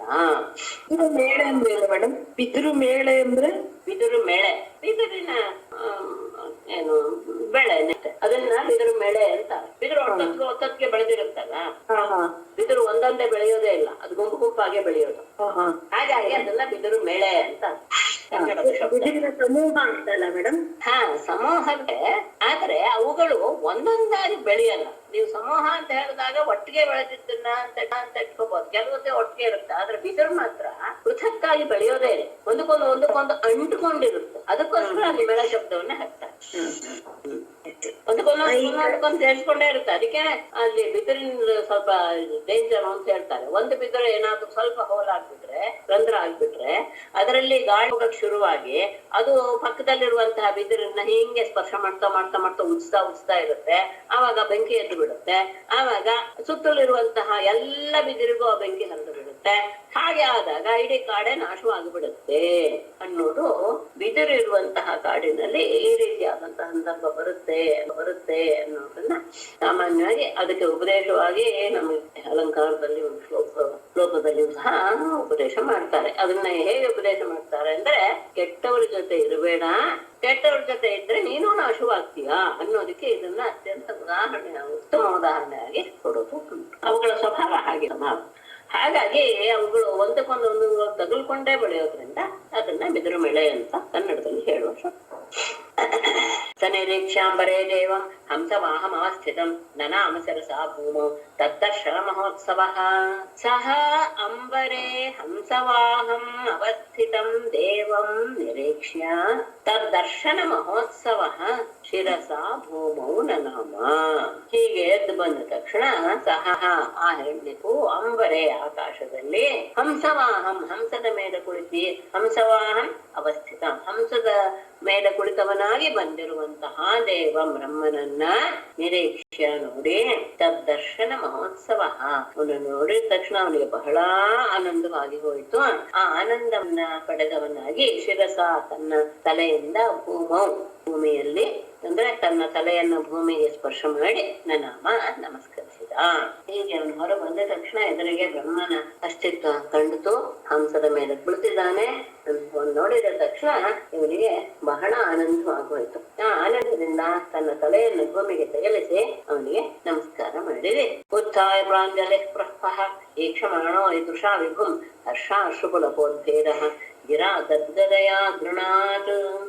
ಉತ್ಥಾಯ ಪ್ರಾಂಜಲಿಃ ಪ್ರಹ್ವಃ ದೃಶಾ ವಿಭುಂ ಈಕ್ಷಮಾಣಃ ಹರ್ಷಾಶ್ರುಪುಲಕೋದ್ಭೇದಃ ಗದ್ಗದಯಾ ಗಿರಾ ಅಗೃಣಾತ್. ಉತ್ಥಾಯ ಎದ್ದು ಪ್ರಾಂಜಲಿಃ ಕೈ ಮುಗಿದು ಪ್ರಹ್ವಃ ಅತ್ಯಂತ ವಿನಯಪೂರ್ವಕವಾಗಿ ದೃಶಾ ತನ್ನ ಕಣ್ಣಿನಿಂದ ವಿಭುಂ ಪರಮಾತ್ಮನನ್ನ ದೃಶಾ ತನ್ನ ಕಣ್ಣಿನಿಂದ ಈಕ್ಷಮಾಣಃ ನೋಡ್ತಾ ಅಂದ್ರೆ ಆ ಕಣ್ಣು ಮಿಟುಕಿಸದೆ ನೋಡ್ತಾ ಇದ್ದಾನೆ ಅಂತ ಒಂದೇ ಸಮನಾಗಿ ನೋಡ್ತಾ ಇದ್ದಾನೆ ಪರಮಾತ್ಮರನ್ನ. ನೋಡ್ತಾ ನೋಡ್ತಾ ಇದ್ದ ಹಾಗೆ ಹರ್ಷಾಶ್ರು ಪುಲಕೋದ್ಭೇದ ಆನಂದದಿಂದ ಕಣ್ಣೀರಿನಿಂದ ರೋಮಾಂಚನ ಹಾಗೆ ಇಡೀ ಶರೀರವೇ ಬಿರುತ್ಬಿಡ್ತಾ ಇದೆಯೋ ಎನ್ನುವ ರೀತಿಯಲ್ಲಿ ಈ ರೀತಿಯಾದಂತಹ ಆನಂದವನ್ನ ಅನುಭವಿಸ್ತಾ ಗದ್ಗದಯಾಗಿರ ಸ್ಪಷ್ಟವಾಗಿ ಮಾತು ಬರ್ತಾ ಇಲ್ಲ ಅಂತ ತದುಲ್ತಾ ಇರುವಂತಹ ಮಾತಿನಿಂದ ಅಗ್ರನಾಥ್ ಅವನನ್ನ ಸ್ತುತಿಸತೊಡಗಿದ. ಅವನನ್ನು ನೋಡಿದ ತಕ್ಷಣ ಎದ್ದು ಕೈ ಮುಗಿದುಕೊಂಡು ಅತ್ಯಂತ ವಿನಯಪೂರ್ವಕವಾಗಿ ಪರಮಾತ್ಮನನ್ನ ತನ್ನ ಕಣ್ಣಿನಿಂದ ನೋಡ್ತಾ ಅವನಲ್ಲಿ ಅನೇಕ ರೀತಿಯ ಬದಲಾವಣೆಗಳು ದೇಹದಲ್ಲಿ ಕಂಡು ಕಣ್ಣಿನಲ್ಲಿ ಆನಂದ ಬಾಷ್ಪ ಹೊರಗೆ ಬರ್ತಾ ಇದ್ದ ಹಾಗೆ ರೋಮಾಂಚನ. ಆ ರೋಮಾಂಚನದಿಂದ ಕೂಡಿರುವಂತಹ ಆನಂದದಿಂದ ಕಣ್ಣೀರು ಬರ್ತಾ ಇರುವುದರಿಂದ ಮಾತು ಸ್ಪಷ್ಟವಾಗಿ ಹೊರಗೆ ಬರ್ತಾ ಇಲ್ಲ. ಗದ್ಯದ ಸ್ವರದಿಂದ ಅವನನ್ನ ಸ್ತುತಿಸಿದ. ಹಿರಣ್ಯಕಶಿಪುರುವಾಚ ಕಲ್ಪಾಂತೆ ಕಾಲ ಸೃಷ್ಟೇನ ಯೋಂಧೇನ ತಮಸಾವೃತಂ ಅಭಿವ್ಯನ ಜಗದಿದಂ ಸ್ವಯಂ ಜ್ಯೋತಿಸ್ವರೋಚಿಷ.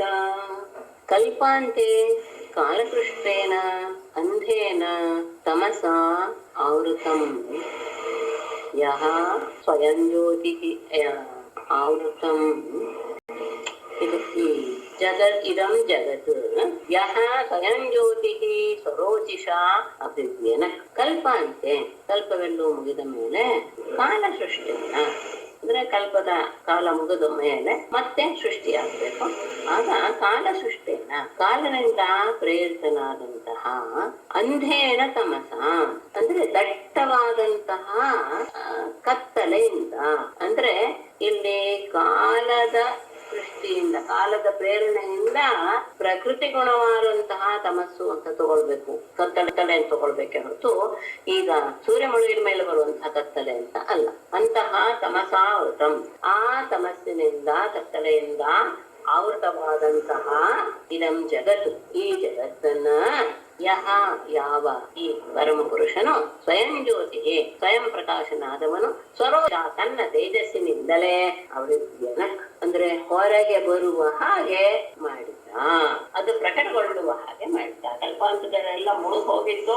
ಅದು ಮತ್ತೆ ಕಾಲನ ಪ್ರೇರಣೆಯಿಂದ ಯಾವಾಗ ತಮೋಗುಣದಿಂದ ಪ್ರಕೃತಿಯ ತಮೋಗುಣದಿಂದ ವ್ಯಾಪ್ತವಾಯಿತು ಅಂತಹ ಈ ಜಗತ್ತನ್ನ ಸ್ವಯಂ ಪ್ರಕಾಶನಾದಂತಹ ಈ ಚತುರ್ಮುಖ ಬ್ರಹ್ಮ ತನ್ನ ತೇಜಸ್ಸಿನಿಂದ ಅದನ್ನ ಅಭಿವ್ಯಕ್ತಿಗೊಳಿಸಿದ ಅಂದ್ರೆ ಪ್ರಕಟಪಡಿಸಿದೆ ಅವನಿಗನ್ನೇ. ಅಂತಹ ಅವನು ಆತ್ಮನಾ ತ್ರಿವೃತಾಚೇರಂ ಸೃಜತ್ಯವತಿರಂ ಪತಿ ರಜಸ್ತತ್ವತಮೋಧಾಮ್ನೆ ಪರಾಯ ಮಹತೆ ನಮಃ.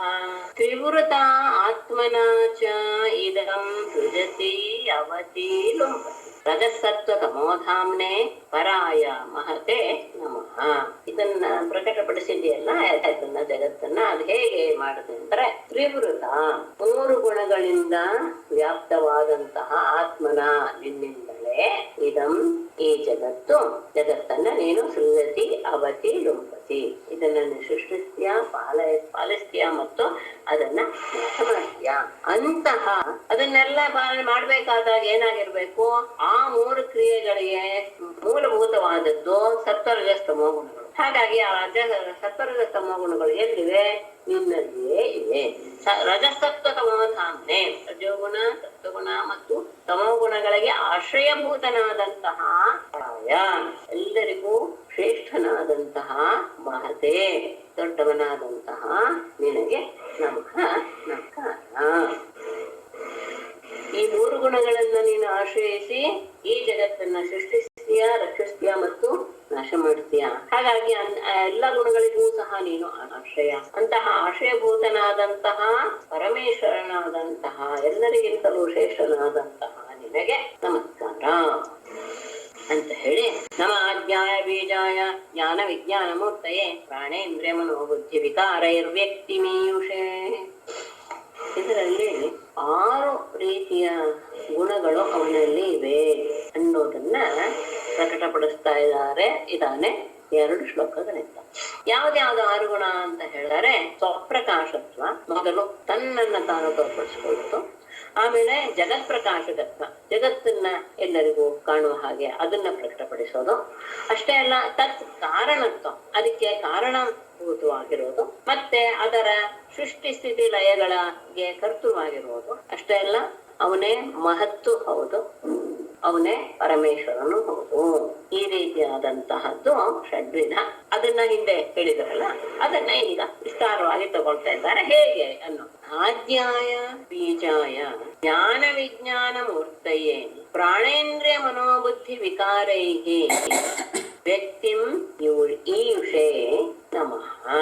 ಆದ್ಯಾಯ ಎಲ್ಲರಿಗೂ ಸಹ ಮೂಲ ಪುರುಷನಾದಂತಹ, ಬೀಜಾಯ ಎಲ್ಲರಿಗೂ ಕಾರಣೀಭೂತನಾದಂತಹ, ಜ್ಞಾನ ವಿಜ್ಞಾನ ಮೂರ್ತಯೇ. ಜ್ಞಾನ ಅಂದ್ರೆ ತಿಳುವಳಿಕೆ, ವಿಜ್ಞಾನ ಅಂದ್ರೆ ಅದು ಅನುಭವ ಅಥವಾ ವಸ್ತುವಿನ ರೂಪದಲ್ಲಿ ತೋರುವುದು. ಇಂತಹ ಜ್ಞಾನ ಮತ್ತು ವಿಜ್ಞಾನದ ಮೂರ್ತಿಯೇ ಆಗಿರುವಂತಹ, ಅಂದ್ರೆ ಇದೆಲ್ಲವೂ ಸಹ ಅವನೇ ತೋರಿಸ್ತಾ ಇರೋದ್ರಿಂದ ಇದರಿಂದ ಅವನೇನಾಯ್ದ, ಅವನೇ ತನ್ನ ಸ್ವಯಂ ಜ್ಯೋತಿಷಿ ಎನ್ನುವ ಶಬ್ದವನ್ನು ಹೇಳಿದ್ರಲ್ಲ, ಸ್ವಯಂ ಜ್ಯೋತಿಯಿಂದ ಸ್ವಪ್ರಕಾಶತ್ವವನ್ನು ಹೇಳಿದ್ರ.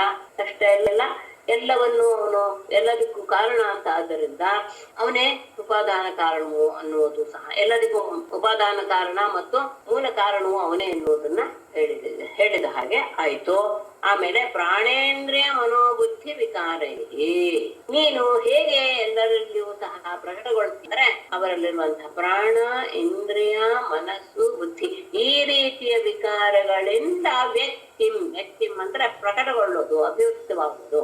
ಅಂತಹ ಈಯುಷೆ, ಈ ರೀತಿಯಾದ ಅಭಿವ್ಯಕ್ತಿಯನ್ನು ಹೊಂದುವಂತಹ ನಿನಗೆ ನಮಃ ನಮಃ. ಅಂದ್ರೆ ಈ ಜಗತ್ತಿಗೆ ಮೂಲ ಬೀಜವೇ ನೀನು. ಜ್ಞಾನ ವಿಜ್ಞಾನಗಳೇ ನಿನ್ನ ಸ್ವರೂಪ. ಪ್ರಾಣೇಂದ್ರಿಯ ಮನಸ್ಸು, ಪ್ರಾಣ ಇಂದ್ರಿಯ ಮನಸ್ಸು ಬುದ್ಧಿ ಮೊದಲಾದ ವಿಕಾರಗಳಿಂದ ಪ್ರಕಟಗೊಳ್ತೀಯ ನೀನು ಎಲ್ಲರಲ್ಲೂ ಸಹ. ಆ ರೀತಿಯಾಗಿ ಪ್ರಕಟಗೊಳ್ಳುವಂತಹ ನಿನಗೆ ನಮಸ್ಕಾರ. ತ್ವಮೀಶಿಷೇ ಜಗತಸ್ತಸ್ಸುಶ್ಚ ಪ್ರಾಣೇನ ಮುಖ್ಯೇನ ಪತಿ ಪ್ರಜಾನಾಂ ಚಿತ್ತಸ್ಯ ಚಿತ್ತೇರ್ಮನ ಇಂದ್ರಿಯಾಣಾಂ ಪತಿರ್ಮಹಾತ್ಮನ್ ಮಹಾನ್ ಭೂತಗುಣಾಶಯೇಷಃ. ತ್ವಂ ಮುಖ್ಯೇನ ಪ್ರಾಣೇನ ಜಗತಃ ತಸ್ತುಷಃ ಚ ಈಶಿಷೇ ಪ್ರಜಾನಾಂ ತ್ವಯಿ ಚಿತ್ತಸ್ಯ ಚಿತ್ತೇಃ ಮನ ಇಂದ್ರಿಯಾಣಾಂ ಪತಿಃ ಮಹಾನ್ ಭೂತಗುಣಾಶಯೇಷಃ. ತ್ವಂ ನೀನು ಮುಖ್ಯೇನ ಪ್ರಾಣೇನ ಪ್ರಧಾನವಾದಂತಹ ಪ್ರಾಣ ಸ್ವರೂಪದಿಂದ ಜಗತಃ, ಜಗತ್ತಂತ ಹೇಳಿದ್ರೇನೆ ಇದು ಅಂತ ಅರ್ಥ, ಏನು ಚರ ಅಂತ ಅರ್ಥ. ತಸ್ತುಷಃ ಅಂದ್ರೆ ಅಚರ ಅಂತ. ಈ ಜಗತ್ತಿನ ಜಂಗಮವಾದದ್ದು ಮತ್ತು ಸ್ಥಾವರವಾದಂತಹ ಈ ಜಗತ್ತನ್ನ ಈ ಶಿಷೆ ಅದನ್ನ ನೀನು ನಿಯಂತ್ರಣ ಮಾಡ್ತೀಯ. ಯಾವುದರಿಂದ? ಪ್ರಧಾನವಾದಂತಹ ಪ್ರಾಣದಿಂದ ನೀನು ಸ್ಥಾವರ ಜಂಗಮವಾದಂತಹ ಈ ಜಗತ್ತನ್ನ ನಿನ್ನ ನಿಯಂತ್ರಣದಲ್ಲಿ ಇಟ್ಕೊಳ್ತೀಯ. ಅಷ್ಟೇ ಅಲ್ಲ, ಪ್ರಜಾನ ಪ್ರತಿ ಎಲ್ಲ ಪ್ರಜೆಗಳ ಒಡೆಯನೂ ಸಹ ನೀನೇ ಆಗಿದೆಯಾ. ಚಿತ್ತಸ್ಯ ಮನಸ್ಸಿಗೆ ಅಂದ್ರೆ ಚಿತ್ತಕ್ಕೆ ಸ್ವಲ್ಪ ವ್ಯತ್ಯಾಸ ಇದೆ, 4 ಭಾಗ ಮಾಡ್ಕೊಳ್ತಾರೆ. ಚಿತ್ತೇಹೆ, ಚಿತ್ತಿ ಅಂದ್ರೆ ಚೈತನ್ಯ, ಮನ ಇಂದ್ರಿಯಾಣ ಮನಸ್ಸು ಮತ್ತು ಇಂದ್ರಿಯ ಎಲ್ಲದಕ್ಕೂ ಸಹ ಪತಿಗೆ ನೀನು ಒಡೆಯನಾಗಿದೆಯಾ. ಮತ್ತೆ ಮಹಾನ್ ಅಂದ್ರೆ ಸೃಷ್ಟಿಯಲ್ಲಿ ಇರುವಂತಹ ಮಹತ್ತತ್ವ ಮತ್ತು ಭೂತ ಗುಣ ಆಶಯ ಈಶ. ಪಂಚಭೂತಗಳು ಅವುಗಳ ಇರುವಂತಹ ಭೂತಗಳ ಗುಣಗಳು ಏನು ಶಬ್ದಾದಿಗಳು ಪಂಚ. ಆಮೇಲೆ ಆಶಯ ಅವುಗಳ ಸಂಸ್ಕಾರಗಳನ್ನ ರಚಿಸುವಂತಹ ಈಶ, ಅವುಗಳಿಗೆಲ್ಲವೂ ಸಹ ಒಡೆಯನೂ ಸಹ ನೀನೇ ಆಗಿದೀಯಾ. ಇಲ್ಲಿ ಆಶಯ ಶಬ್ದಕ್ಕೆ ಮನಸ್ಸು ಎನ್ನುವ ಅರ್ಥ ಮಾಡ್ತಾ ಇಲ್ಲ, ವಾಸನಾರೂಪವಾದ ಸಂಸ್ಕಾರ ಅಂತ ಅರ್ಥ ಮಾಡಿದ್ದಾರೆ. ಸಾಮಾನ್ಯವಾಗಿ ಆಶಯ ಶಬ್ದಕ್ಕೆ ನಾನು ಮನಸ್ಸು ಅರ್ಥ ಹೇಳ್ತಾ ಇದ್ದೆ, ಹಿಂದೆನೆ ಅದು ಬಂದ್ಬಿಟ್ಟಿದ್ರಿಂದ. ಯಾಕೆಂದ್ರೆ ಪಂಚಭೂತಗಳು ಅವುಗಳ ಶಬ್ದಾದೇಶಗಳು ಮನಸ್ಸು ಎಲ್ಲವೂ ಶಬ್ದ ಹಿಂದೆ ಬಂದ್ಬಿಟ್ಟಿರೋದ್ರಿಂದ ಇಲ್ಲಿ ಆಶಯ ಶಬ್ದಕ್ಕೆ ಏನು ಅಂದ್ರೆ ಅವರಲ್ಲಿರುವಂತಹ ಸಂಸ್ಕಾರ ಅಥವಾ ವಾಸನಾರೂಪವಾದಂತಹ ಸಂಸ್ಕಾರ ಎನ್ನುವ ಅರ್ಥವನ್ನ ಮಾಡಿದ್ದಾರೆ. ಮುಖ್ಯ ಪ್ರಾಣನಾದಂತಹ ನೀನು, ಮುಖ್ಯ ಪ್ರಾಣನ ರೂಪದಲ್ಲಿರುವಂತಹ ನೀನು ಚರಾಚರ ಜಗತ್ತಿನನ್ನ ನಿನ್ನದಿಂದಲೇ ಇಟ್ಕೊಂಡಿದೀಯಾ. ಅಷ್ಟೇ ಅಲ್ಲ, ಎಲ್ಲ ಪ್ರಜೆಗಳಿಗೂ ಸಹ ರಕ್ಷಕನು ನೀನೆ. ಮತ್ತೆ ಮನಸ್ಸು, ಚೈತನ್ಯ, ಚಿತ್ತ ಬೇರೆ, ಅದಕ್ಕೆಲ್ಲ ಚಿತ್ತ, ಚೈತನ್ಯ, ಮನಸ್ಸು, ಇಂದ್ರಿಯಗಳಿಗೂ ಸಹ ಒಡೆಯ. ಆಮೇಲೆ ಮಹತ್ತತ್ವದ ರೂಪದಲ್ಲಿಯೂ ನೀನೇ ಇದೆಯಾ. ಭೂತ ಗುಣಾಶಯ, ಪಂಚಭೂತಗಳು ಅವುಗಳಿಂದ ಬರುವಂತಹ ಗುಣ ಯಾವುದು ಶಬ್ದಾದಿ ವಿಷಯಗಳು ಮತ್ತು ಅವುಗಳಿರುವಂತಹ ವಾಸನಾರೂಪ ಸಂಸ್ಕಾರ, ಇದೆಲ್ಲದಕ್ಕೂ ಸಹ ನೀನೇ ಒಡೆಯನಾಗಿದೆಯಾ. ಅಂದ್ರೆ ಏನರ್ಥ, ಇದೆಲ್ಲವನ್ನೂ ಸಹ ನೀನೇ ಸೃಷ್ಟಿಸ್ತೀಯಾ ಎನ್ನುವ. ತ್ವಂ ಸಪ್ತತಂತು ಅನ್ವಿತನೋಷಿ ತನ್ವಾ ತ್ರಯ್ಯಾ ಚಾತುರ್ಹೋತ್ರತ ವಿದ್ಯೆಯಾ ಚ ತ್ವಮೇಕ ಆತ್ಮ ಆತ್ಮತಾಂ ಆತ್ಮವತಾಮನಾದಿಃ ಅನಂತಪಾರಃ ಕವಿರಂತರಾತ್ಮ. ಚಾತುರ್ಹೋತ್ರಕ ವಿದ್ಯೆಯ ತ್ರಯ್ಯ ತನ್ವಾ ತ್ವಂ ಸಪ್ತತಂತೂನ್ ವಿತನೋಷಿ ಆತ್ಮವತಾಂ ಆತ್ಮ ತ್ವಂ ಕವಿಃ ಅಂತರಾತ್ಮ ಅಥವಾ ಅಂತರಾತ್ಮ ಕವಿಃ ಏಕಃ ಅನಾದಿಃ ಅನಂತಪಾರಃ. ಚಾತುರ್ಹೋತ್ರಕ ವಿದ್ಯೆಯ 4 ಜನ ಹೋತಾರರು ಇರ್ತಾರೆ. ಅಂದ್ರೆ ಯಜ್ಞ ಮಾಡುವ ಸಂದರ್ಭದಲ್ಲಿ 4 ಜನ ಅಂದ್ರೆ 4 ಯಜ್ಞಗಳಿಗೆ ಕ್ಷಮಿಸಿ 4 ವೇದಗಳನ್ನ ನಿರ್ದೇಶಿಸುವಂತಹವರು ಯಾರ್ಯಾರು ಅಂದ್ರೆ ಹೋತ. ಅದರಿಂದ ಚಾತುರ್ಹೋತ್ರ ಅಂತಾನೆ ಹೇಳ್ತಾರೆ. ಹೋತ, ಉದ್ಗಾತ, ಅಧ್ವರ್ಯು ಮತ್ತು ಬ್ರಹ್ಮ ಎನ್ನುವ 4. ಈ 4 ರೀತಿಯ ವಿದ್ಯೆಯಿಂದ ಅದಕ್ಕೆ ಸಂಬಂಧಪಟ್ಟಂತಹ ಯಾವ ಕೆಲಸ ಇದೆಯೋ ಅದಕ್ಕೆ ಸಂಬಂಧಪಟ್ಟಂತಹ ವಿದ್ಯೆ ಇರುವಂತಹ ತ್ರಯ್ಯ ವೇದವೆಂಬ ತನ್ನುವ ಶರೀರದಿಂದ. ಅಂದ್ರೆ ಚಾತುರ್ಹೋತ್ರದ ವಿದ್ಯೆಯನ್ನು ಹೊಂದಿರುವಂತಹದ್ದು ವೇದವೇ ನಿನ್ನ ಶರೀರ. ಯಾಕೆ ಅಂದ್ರೆ ಯಜ್ಞವನ್ನ ಮಾಡುವಂತಹ ಸಂದರ್ಭದಲ್ಲಿ ಈತ ಅಂತರ್ಯಾಮಿಯಾಗಿ ಎಲ್ಲರಲ್ಲಿಯೂ ಇದ್ದುಕೊಂಡು ಜಗತ್ತನ್ನ ರಚನೆ ಮಾಡ್ತಾನೆ ಅನ್ನೋದನ್ನ ತಿಳಿಸ್ಕೊಡ್ಬೇಕಾಗಿದೆ. ಹಾಗಾಗಿ ಅಂದ್ರೆ ಇರುವುದು ಒಂದೇ ವಸ್ತು, ಅದೇ ಎಲ್ಲವೂ ಅನ್ನೋದನ್ನ ಮತ್ತೆ ಪ್ರಕಟಪಡಿಸ್ತಾ ಇದ್ದಾರೆ. ನೀನು ಈ ರೀತಿಯ ಶರೀರದಿಂದ ತ್ವಂ ನೀನು ಸಪ್ತತಂತೂನ್ 7 ಯಜ್ಞಗಳನ್ನ, ಯಾವುದು 7 ಯಜ್ಞಗಳು ಅಂತ ಹೇಳಿದ್ರೆ ಅಗ್ನಿಷ್ಟೋಮ, ಅತ್ಯಗ್ನಿಷ್ಟೋಮ, ಮುಖ್ಯ, ಷೋಡಶಿ, ವಾಜಪೇಯ, ಆಪ್ತೋರ್ಯಾಮ ಮತ್ತು ಅಧಿರಾತ್ರ ಎನ್ನುವುದು ಸಪ್ತತಂತು. ಅದು ಪ್ರಧಾನವಾದಂತಹ ಯಜ್ಞಗಳು. ಈ ರೀತಿಯ 7 ಯಜ್ಞಗಳನ್ನು ಸಹ ಸಪ್ತಂತು ವಿತನೋಷಿ ನೀನು ವಿತನೋಷಿ. ತನು ವಿಸ್ತಾರ ಅಂದ್ರೆ ಎಲ್ಲ ಕಡೆ ಅಂದ್ರೆ ಈ ರೀತಿಯಾದಂತಹ ಅಗ್ನಿಷ್ಟೋಮ ಮೊದಲಾದಂತಹ 7 ಯಜ್ಞಗಳನ್ನ ನೀನೇ ವಿಸ್ತಾರವಾಗಿ ಅದನ್ನ ಮಾಡ್ತೀಯ. ಅಂದ್ರೆ ವಿಸ್ತಾರ ಮಾಡಿಸ್ತೀಯ, ವಿಸ್ತಾರವಾಗಿ ಆಗುವಂತಹ ರೀತಿಯಲ್ಲೇ ಮಾಡು. ಮತ್ತೆ ಆತ್ಮವತಾಂ ಎಲ್ಲ ಪ್ರಾಣಿಗಳ ಆತ್ಮನಾಗಿರುವಂತಹ ತ್ವಂ ನೀನು ಅಂತರಾತ್ಮ ಅವರಲ್ಲಿ ಅಂತರ್ಯಾಮಿಯಾಗಿದ್ದುಕೊಂಡು ಕವಿಹಿ ಶಬ್ದಕ್ಕೆ ಸರ್ವಜ್ಞ ಅಂತ ಅರ್ಥ ಮಾಡಿದ್ದಾರೆ. ಸರ್ವಜ್ಞನಾಗಿ ಇದೆಯಾ. ಏಕಃ ನೀನು ಒಬ್ಬನೇ. ಯಾಕೆಂದ್ರೆ ಇರುವುದು ಒಂದೇ ವಸ್ತು, ಹಾಗಾಗಿ ಏಕಃ. ಮತ್ತೆ ಅನಾದಿಹಿ ಆದಿರಹಿತ ಮತ್ತು ಅನಂತಪಾರಃ ಅನಂತನೂ ಆಗಿದೆಯಾ, ನಿನ್ನನ್ನ ಗೊತ್ತಕ್ಕೂ ಆಗೋದಿಲ್ಲ, ಅಪಾರನೂ ಆಗಿದೆಯಾ. ಹಾಗಾಗಿ ಇಂತಹವನು ನೀನು 4 ರೀತಿಯ ಋತುಜರಿಂದ ಮಾಡುವಂತಹ ಯಜ್ಞವನ್ನ ಪ್ರತಿಪಾದನೆ ಮಾಡುವಂತದ ಆ ವೇದ ಎನ್ನುವುದೇ ನಿನ್ನ ಶರೀರ. ಆ ಶರೀರದ ಮೂಲಕ ನೀನು 7 ರೀತಿಯ ಯಜ್ಞಗಳನ್ನು ವಿಸ್ತಾರವಾಗಿ ಮಾಡುವ ಹಾಗೆ ಮಾಡ್ತೀಯ. ಎಲ್ಲ ಪ್ರಾಣಿಗಳ ಅಂತರ್ಯಾಮಿಯಾಗಿದೆಯಾ. ಯಾಕೆ ಅಂತರ್ಯಾಮಿಯಾಗಿದೆಯಾ ಅಂದ್ರೆ ನೀನು ಸರ್ವಾಂತರ್ಯಾಮಿ, ಸರ್ವಜ್ಞ, ಅನಾದಿ, ಅನಂತ ಮತ್ತು ಅಪಾರ. ತ್ವಮೇವ ಕಾಲೋ ಅನಿಮಿಷೋ ಜನಾನಾಂ ಆಯುರ್ಲವಾದ್ಯಾವಯವೈಃ ಕ್ಷಿಣೋಷಿ ಕೂಟಸ್ಥಾತ್ಮ ಪರಮೇಷ್ಠ್ಯಜೋ ಮಹಾನ್ ತ್ವಂ ಜೀವಲೋಕಸ್ಯ ಚ ಜೀವ ಆತ್ಮ ತ್ವಂ ಏವ ಅನಿಮಿಷಃ ಕಾಲಃ ಲವಾದಿ ಅವಯವೈಃ ಲವಾದ್ಯಾವಯವೈಃ ಜನಾನ್ ಲವಾದ್ಯಾವಯವೈಃ ಜನಾನಾಂ ಆಯುಃ ಕ್ಷಿಣೋಷಿ ಆತ್ಮ ಪರಮೇಷ್ಠಿ ಅಜಃ ಮಹಾನ್ ತ್ವಂ ಕೂಟಸ್ಥ ಜೀವಲೋಕಸ್ಯ ಕೂಟಸ್ಥಃ ಜೀವಃ ಆತ್ಮ ತ್ವಮೇವ ನೀನೇ ಅನಿಮಿಷಃ ಯಾವಾಗಲೂ ಎಚ್ಚರವಾಗಿದ್ದುಕೊಂಡಿರುವಂತಹ ಕಾಲ. ಹಾಗಾಗಿ ನೀನು ಲವಾದ್ಯ ಅವಯವೈಹಿ, ಲವ ಅಂದ್ರೆ ಕಾಲದ ಅತ್ಯಂತ ಕಡಿಮೆಯ ಇದನ್ನ ಅವಧಿಯನ್ನ ಹೇಳೋದಕ್ಕೆ ಮೊದಲನೇದು ಲವ ಎನ್ನುವ ಶಬ್ದವನ್ನ ಬಳಸ್ತಾರೆ.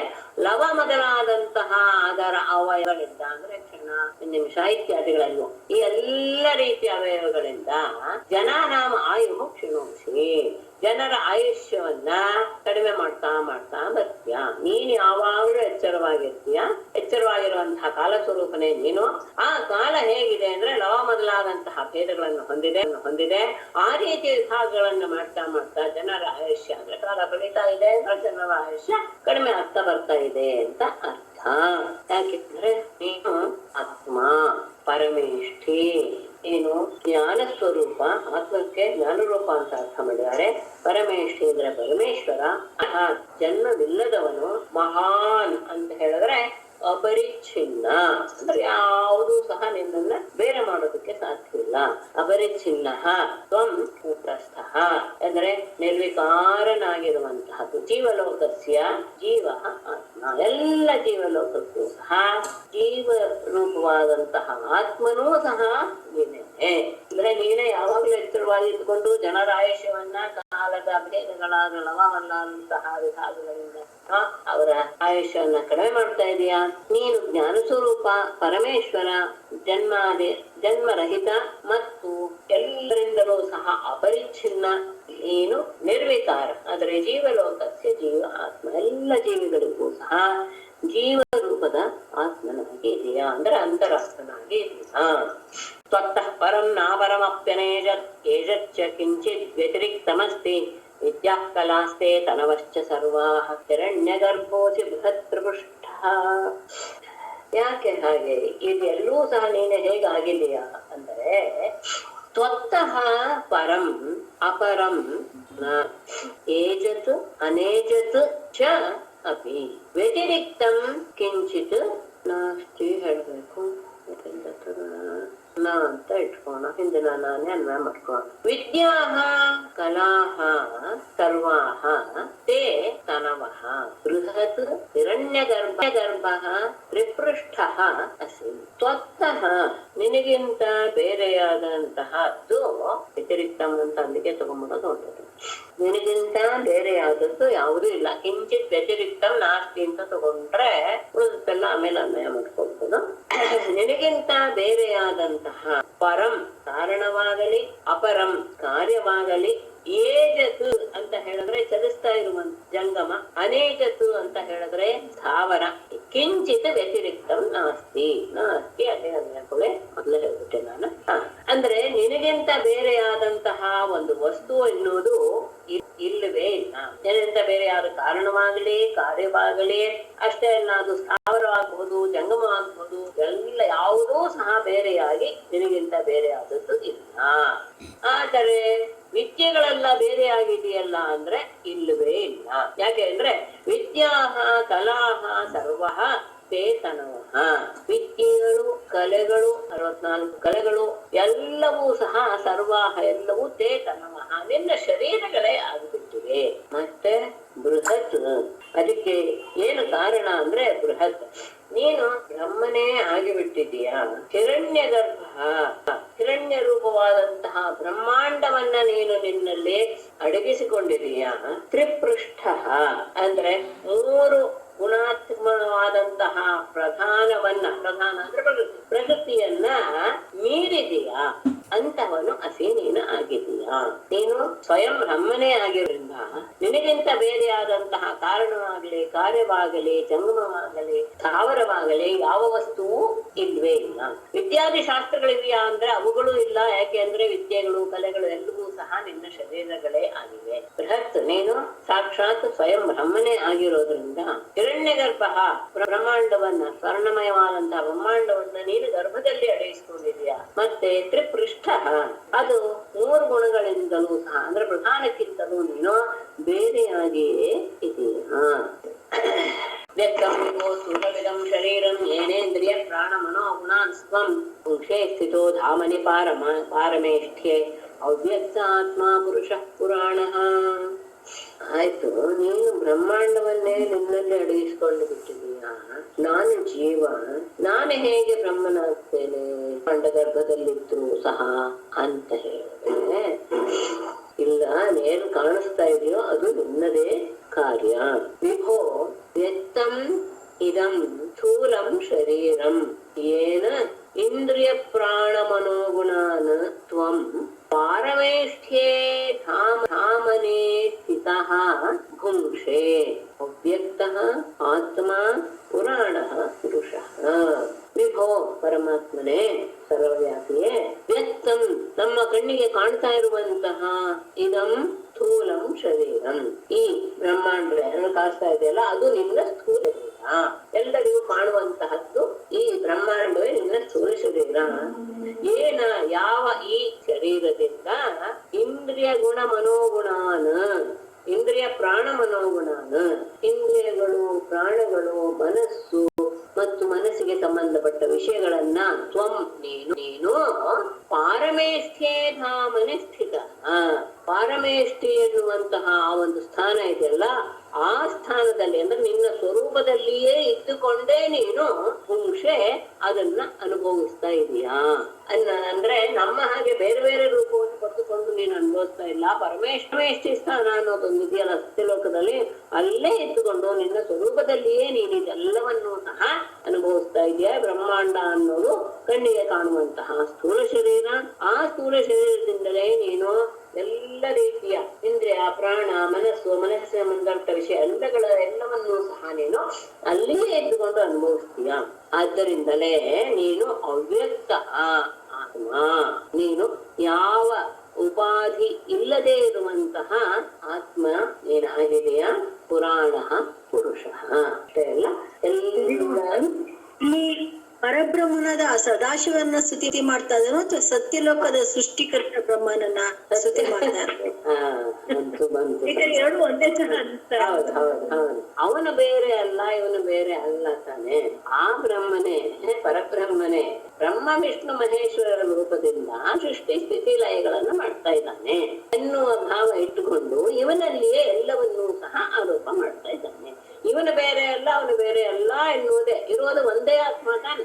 ನೀವೀಗ ಚತುರ್ಮುಖ ಬ್ರಹ್ಮ ಸೃಷ್ಟಿ ಮಾಡ್ತಾನೆ ಅಂತ ಹೇಳಿದ ತಕ್ಷಣ ಆ ಬ್ರಹ್ಮ ಬೇರೆ ಇವರು ಬೇರೆ ಅಂತ ಅರ್ಥ ಮಾಡ್ಕೊತಿರೋ ತಾನೆ. ಸೃಷ್ಟಿಯಾಗುವಾಗ ಅವನು ಸೃಷ್ಟಿ ಮಾಡುವ ಸಂದರ್ಭದಲ್ಲಿ ಅವನು ಚತುರ್ಮುಖ ಬ್ರಹ್ಮನಾಗಿ ಅವನು ತನ್ನ ಕೆಲಸವನ್ನು ಸಾಧಿಸ್ತಾನೆ. ಪಾಲಿಸುವಂತಹ ಸಂದರ್ಭದಲ್ಲಿ ಅದೇ ಪರಬ್ರಹ್ಮ ವಿಷ್ಣುವಿನ ರೂಪದಲ್ಲಿ ಆ ಕೆಲಸ ಮಾಡ್ತಾನೆ. ಸಂಹಾರದ ಕಾಲದಲ್ಲಿ ರುದ್ರನ ರೂಪದಲ್ಲಿ ಅದೇ ಪರಬ್ರಹ್ಮ ನಾಶವನ್ನು ಮಾಡ್ತಾನೆ. ಅದನ್ನ ನಮ್ಗೆ ತಿಳಿಸ್ಕೊಳ್ಳೋದಕ್ಕೋಸ್ಕರನೇ, ಯಾಕೆಂದ್ರೆ ಒಬ್ಬನೇ ಇರೋದು ಪರಮಾತ್ಮ. ಅದಕ್ಕೇನೆ ನಮ್ಮಲ್ಲಿ ಶಿವನಾಗಲಿ ವಿಷ್ಣು ಆಗಲಿ ಯಾರಲ್ಲಿಯೂ ಸಹ ನಾವು ಭೇದವನ್ನು ಪಡೋದಿಲ್ಲ, ಎಲ್ಲರೂ ಪರಬ್ರಹ್ಮ ಸ್ವರೂಪರೇ.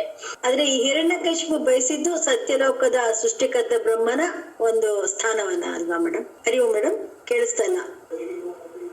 ಈಗ ಹಿರಣ್ಯಕಶಿಪು ಬಯಸ್ತಾ ಇರೋದು ಈ ಸೃಷ್ಟಿಕರ್ತ ಬ್ರಹ್ಮನ ಸ್ವರೂಪವನ್ನ ಅಥವಾ ಆ ಎಲ್ಲವೂ ಆಗಿರೋ ಸದಾಶಿವನ ಸ್ಥಾನವನ್ನ ಬಯಸ್ತಾ ಇದ್ದಾನ? ಅವನು ಬೇರೆ ಇಲ್ಲ, ಇವನು ಬೇರೆ ಇಲ್ಲ ಎನ್ನುವಂತಹ ಜ್ಞಾನ ಇಟ್ಟುಕೊಂಡೇ ಅವನು ಸುತ್ತಿಸ್ತಾ ಇದ್ದಾನೆ.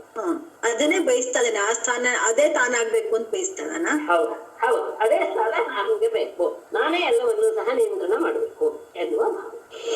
ಹಾಗಾಗಿ ಪುರಾಣ ಪುರುಷ, ಪುರಾಣ ಪುರುಷನೂ ಸಹ ಎಲ್ಲ ಮೊದಲನೆಯ ಪುರುಷ ಯಾರು? ನೀನೇ.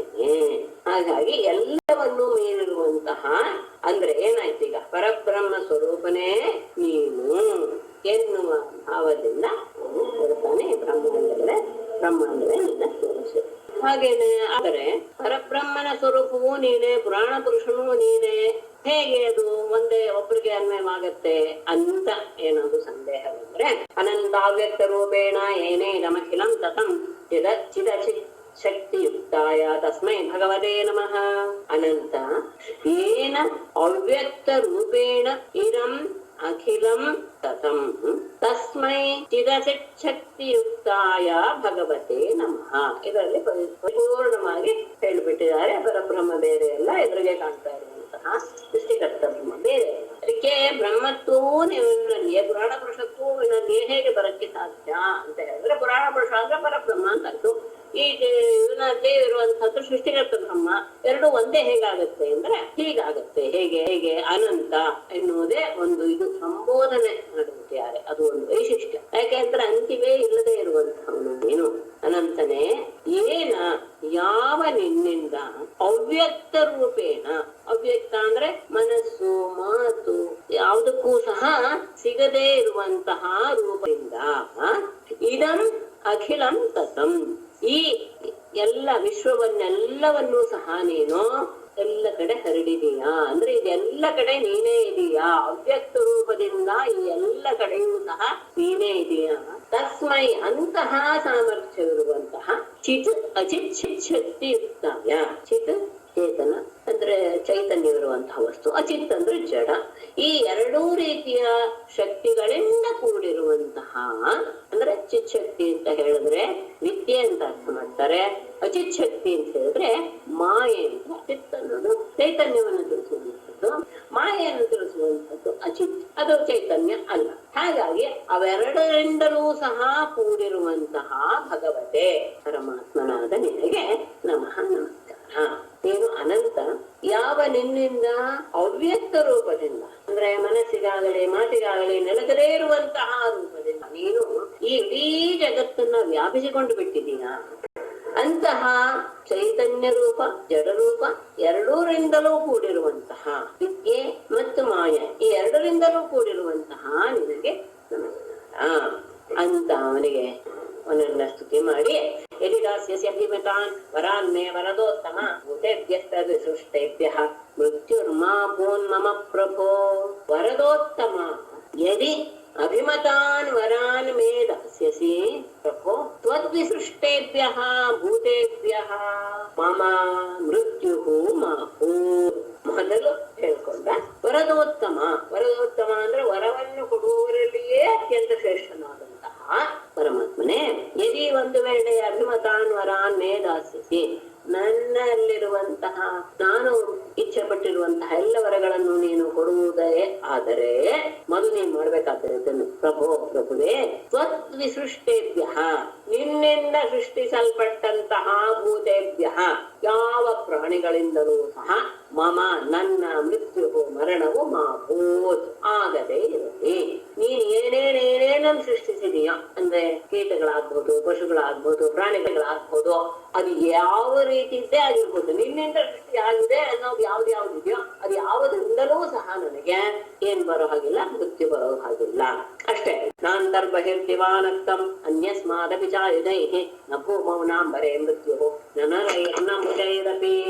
ಅಂತಹ ಬಹಿಹಿ ನ ಎಲ್ಲ ನಾನು ತಲ್ಲಿದನ್ನೇ ಮಾಡ್ಕೊಳ್ಳಿ, ಅಂತಹ ಬೇರೆನೆ ಮಾಡ್ಕೊಂಡೋಣ, ಒಟ್ಟಿಗೆ ಹೇಳ್ಬಿಡ್ತೀನಿ.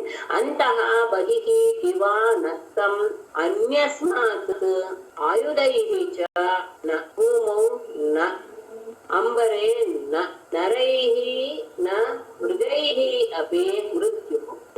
ಮೃತ್ಯು ಅನ್ನೋದು ಎಲ್ಲ ನನಗೆ ಯಾವುದರಿಂದಲೂ ಸಹ ಬರ್ತಾ ಇರಲಿ, ನೀ ಸೃಷ್ಟಿಸಿದಂತಹ ಪ್ರಾಣಿಗಳಿಂದ ಯಾವುದೊಂದು ಬರ್ತಾ ಇರ್ಲಿ. ಅಂತಹ ಬಹಿ ಒಳಗೆ ಆಗ್ಲಿ ಹೊರಗೆ ಆಗ್ಲಿ ಅಂದ್ರೆ ತಾನು ಎಲ್ಲವನ್ನೂ ಸಹ ಕೇಳಿಕೊಂಡು ನಾನು ಅಮರನೇ ಆಗುತ್ತೀನಿ ಅನ್ನೋ ಭಾವದಿಂದ ಅವನೆಷ್ಟೆಲ್ಲ ವಿಚಾರ ಮಾಡಿ ಪ್ರತಿಯೊಂದು ಶಬ್ದವನ್ನು ಒತ್ತಿ ಒತ್ತಿ ಹೇಳಿ ತಾನು ಅಜರಾಮರ, ಅಜರ ಮತ್ತು ಅಮರ ಎರಡು ಆಗ್ತೀನಿ ಅಂತ ಭಾವಿಸಿದ್ದಾನೆ. ಜೀವ ಹಗಲು ನಕ್ತಂ ರಾತ್ರಿ ಅನ್ಯಸ್ಮಾತ್, ಅದು ಬೇರೆ ಯಾವುದರಿಂದಲಾಗಲಿ ಅಂದ್ರೇನು ಪ್ರಾಣಿನೇ ಆಗ್ಬೇಕು ಅಂತಿಲ್ಲ, ಬೇರೆ ಯಾವ್ದಾದ್ರೂ ವಸ್ತು ಆಗ್ಬಹುದು. ಆಯುಧಗಳಿಂದಲಾಗಲಿ, ಭೂಮಿಯಲ್ಲಾಗಲಿ, ಅಂಬರೆ ಆಕಾಶದಲ್ಲಾಗಲಿ, ನರೈಹಿ ಮನುಷ್ಯರಿಂದಲಾಗಲಿ, ಮೃಗೈಹಿ ಅಪಿ ನ ಮೃತ್ಯು, ಯಾವುದೇ ಮೃಗಗಳಿಂದಲಾಗಲಿ ನನಗೆ ಮೃತ್ಯು ಬರಬಾರದು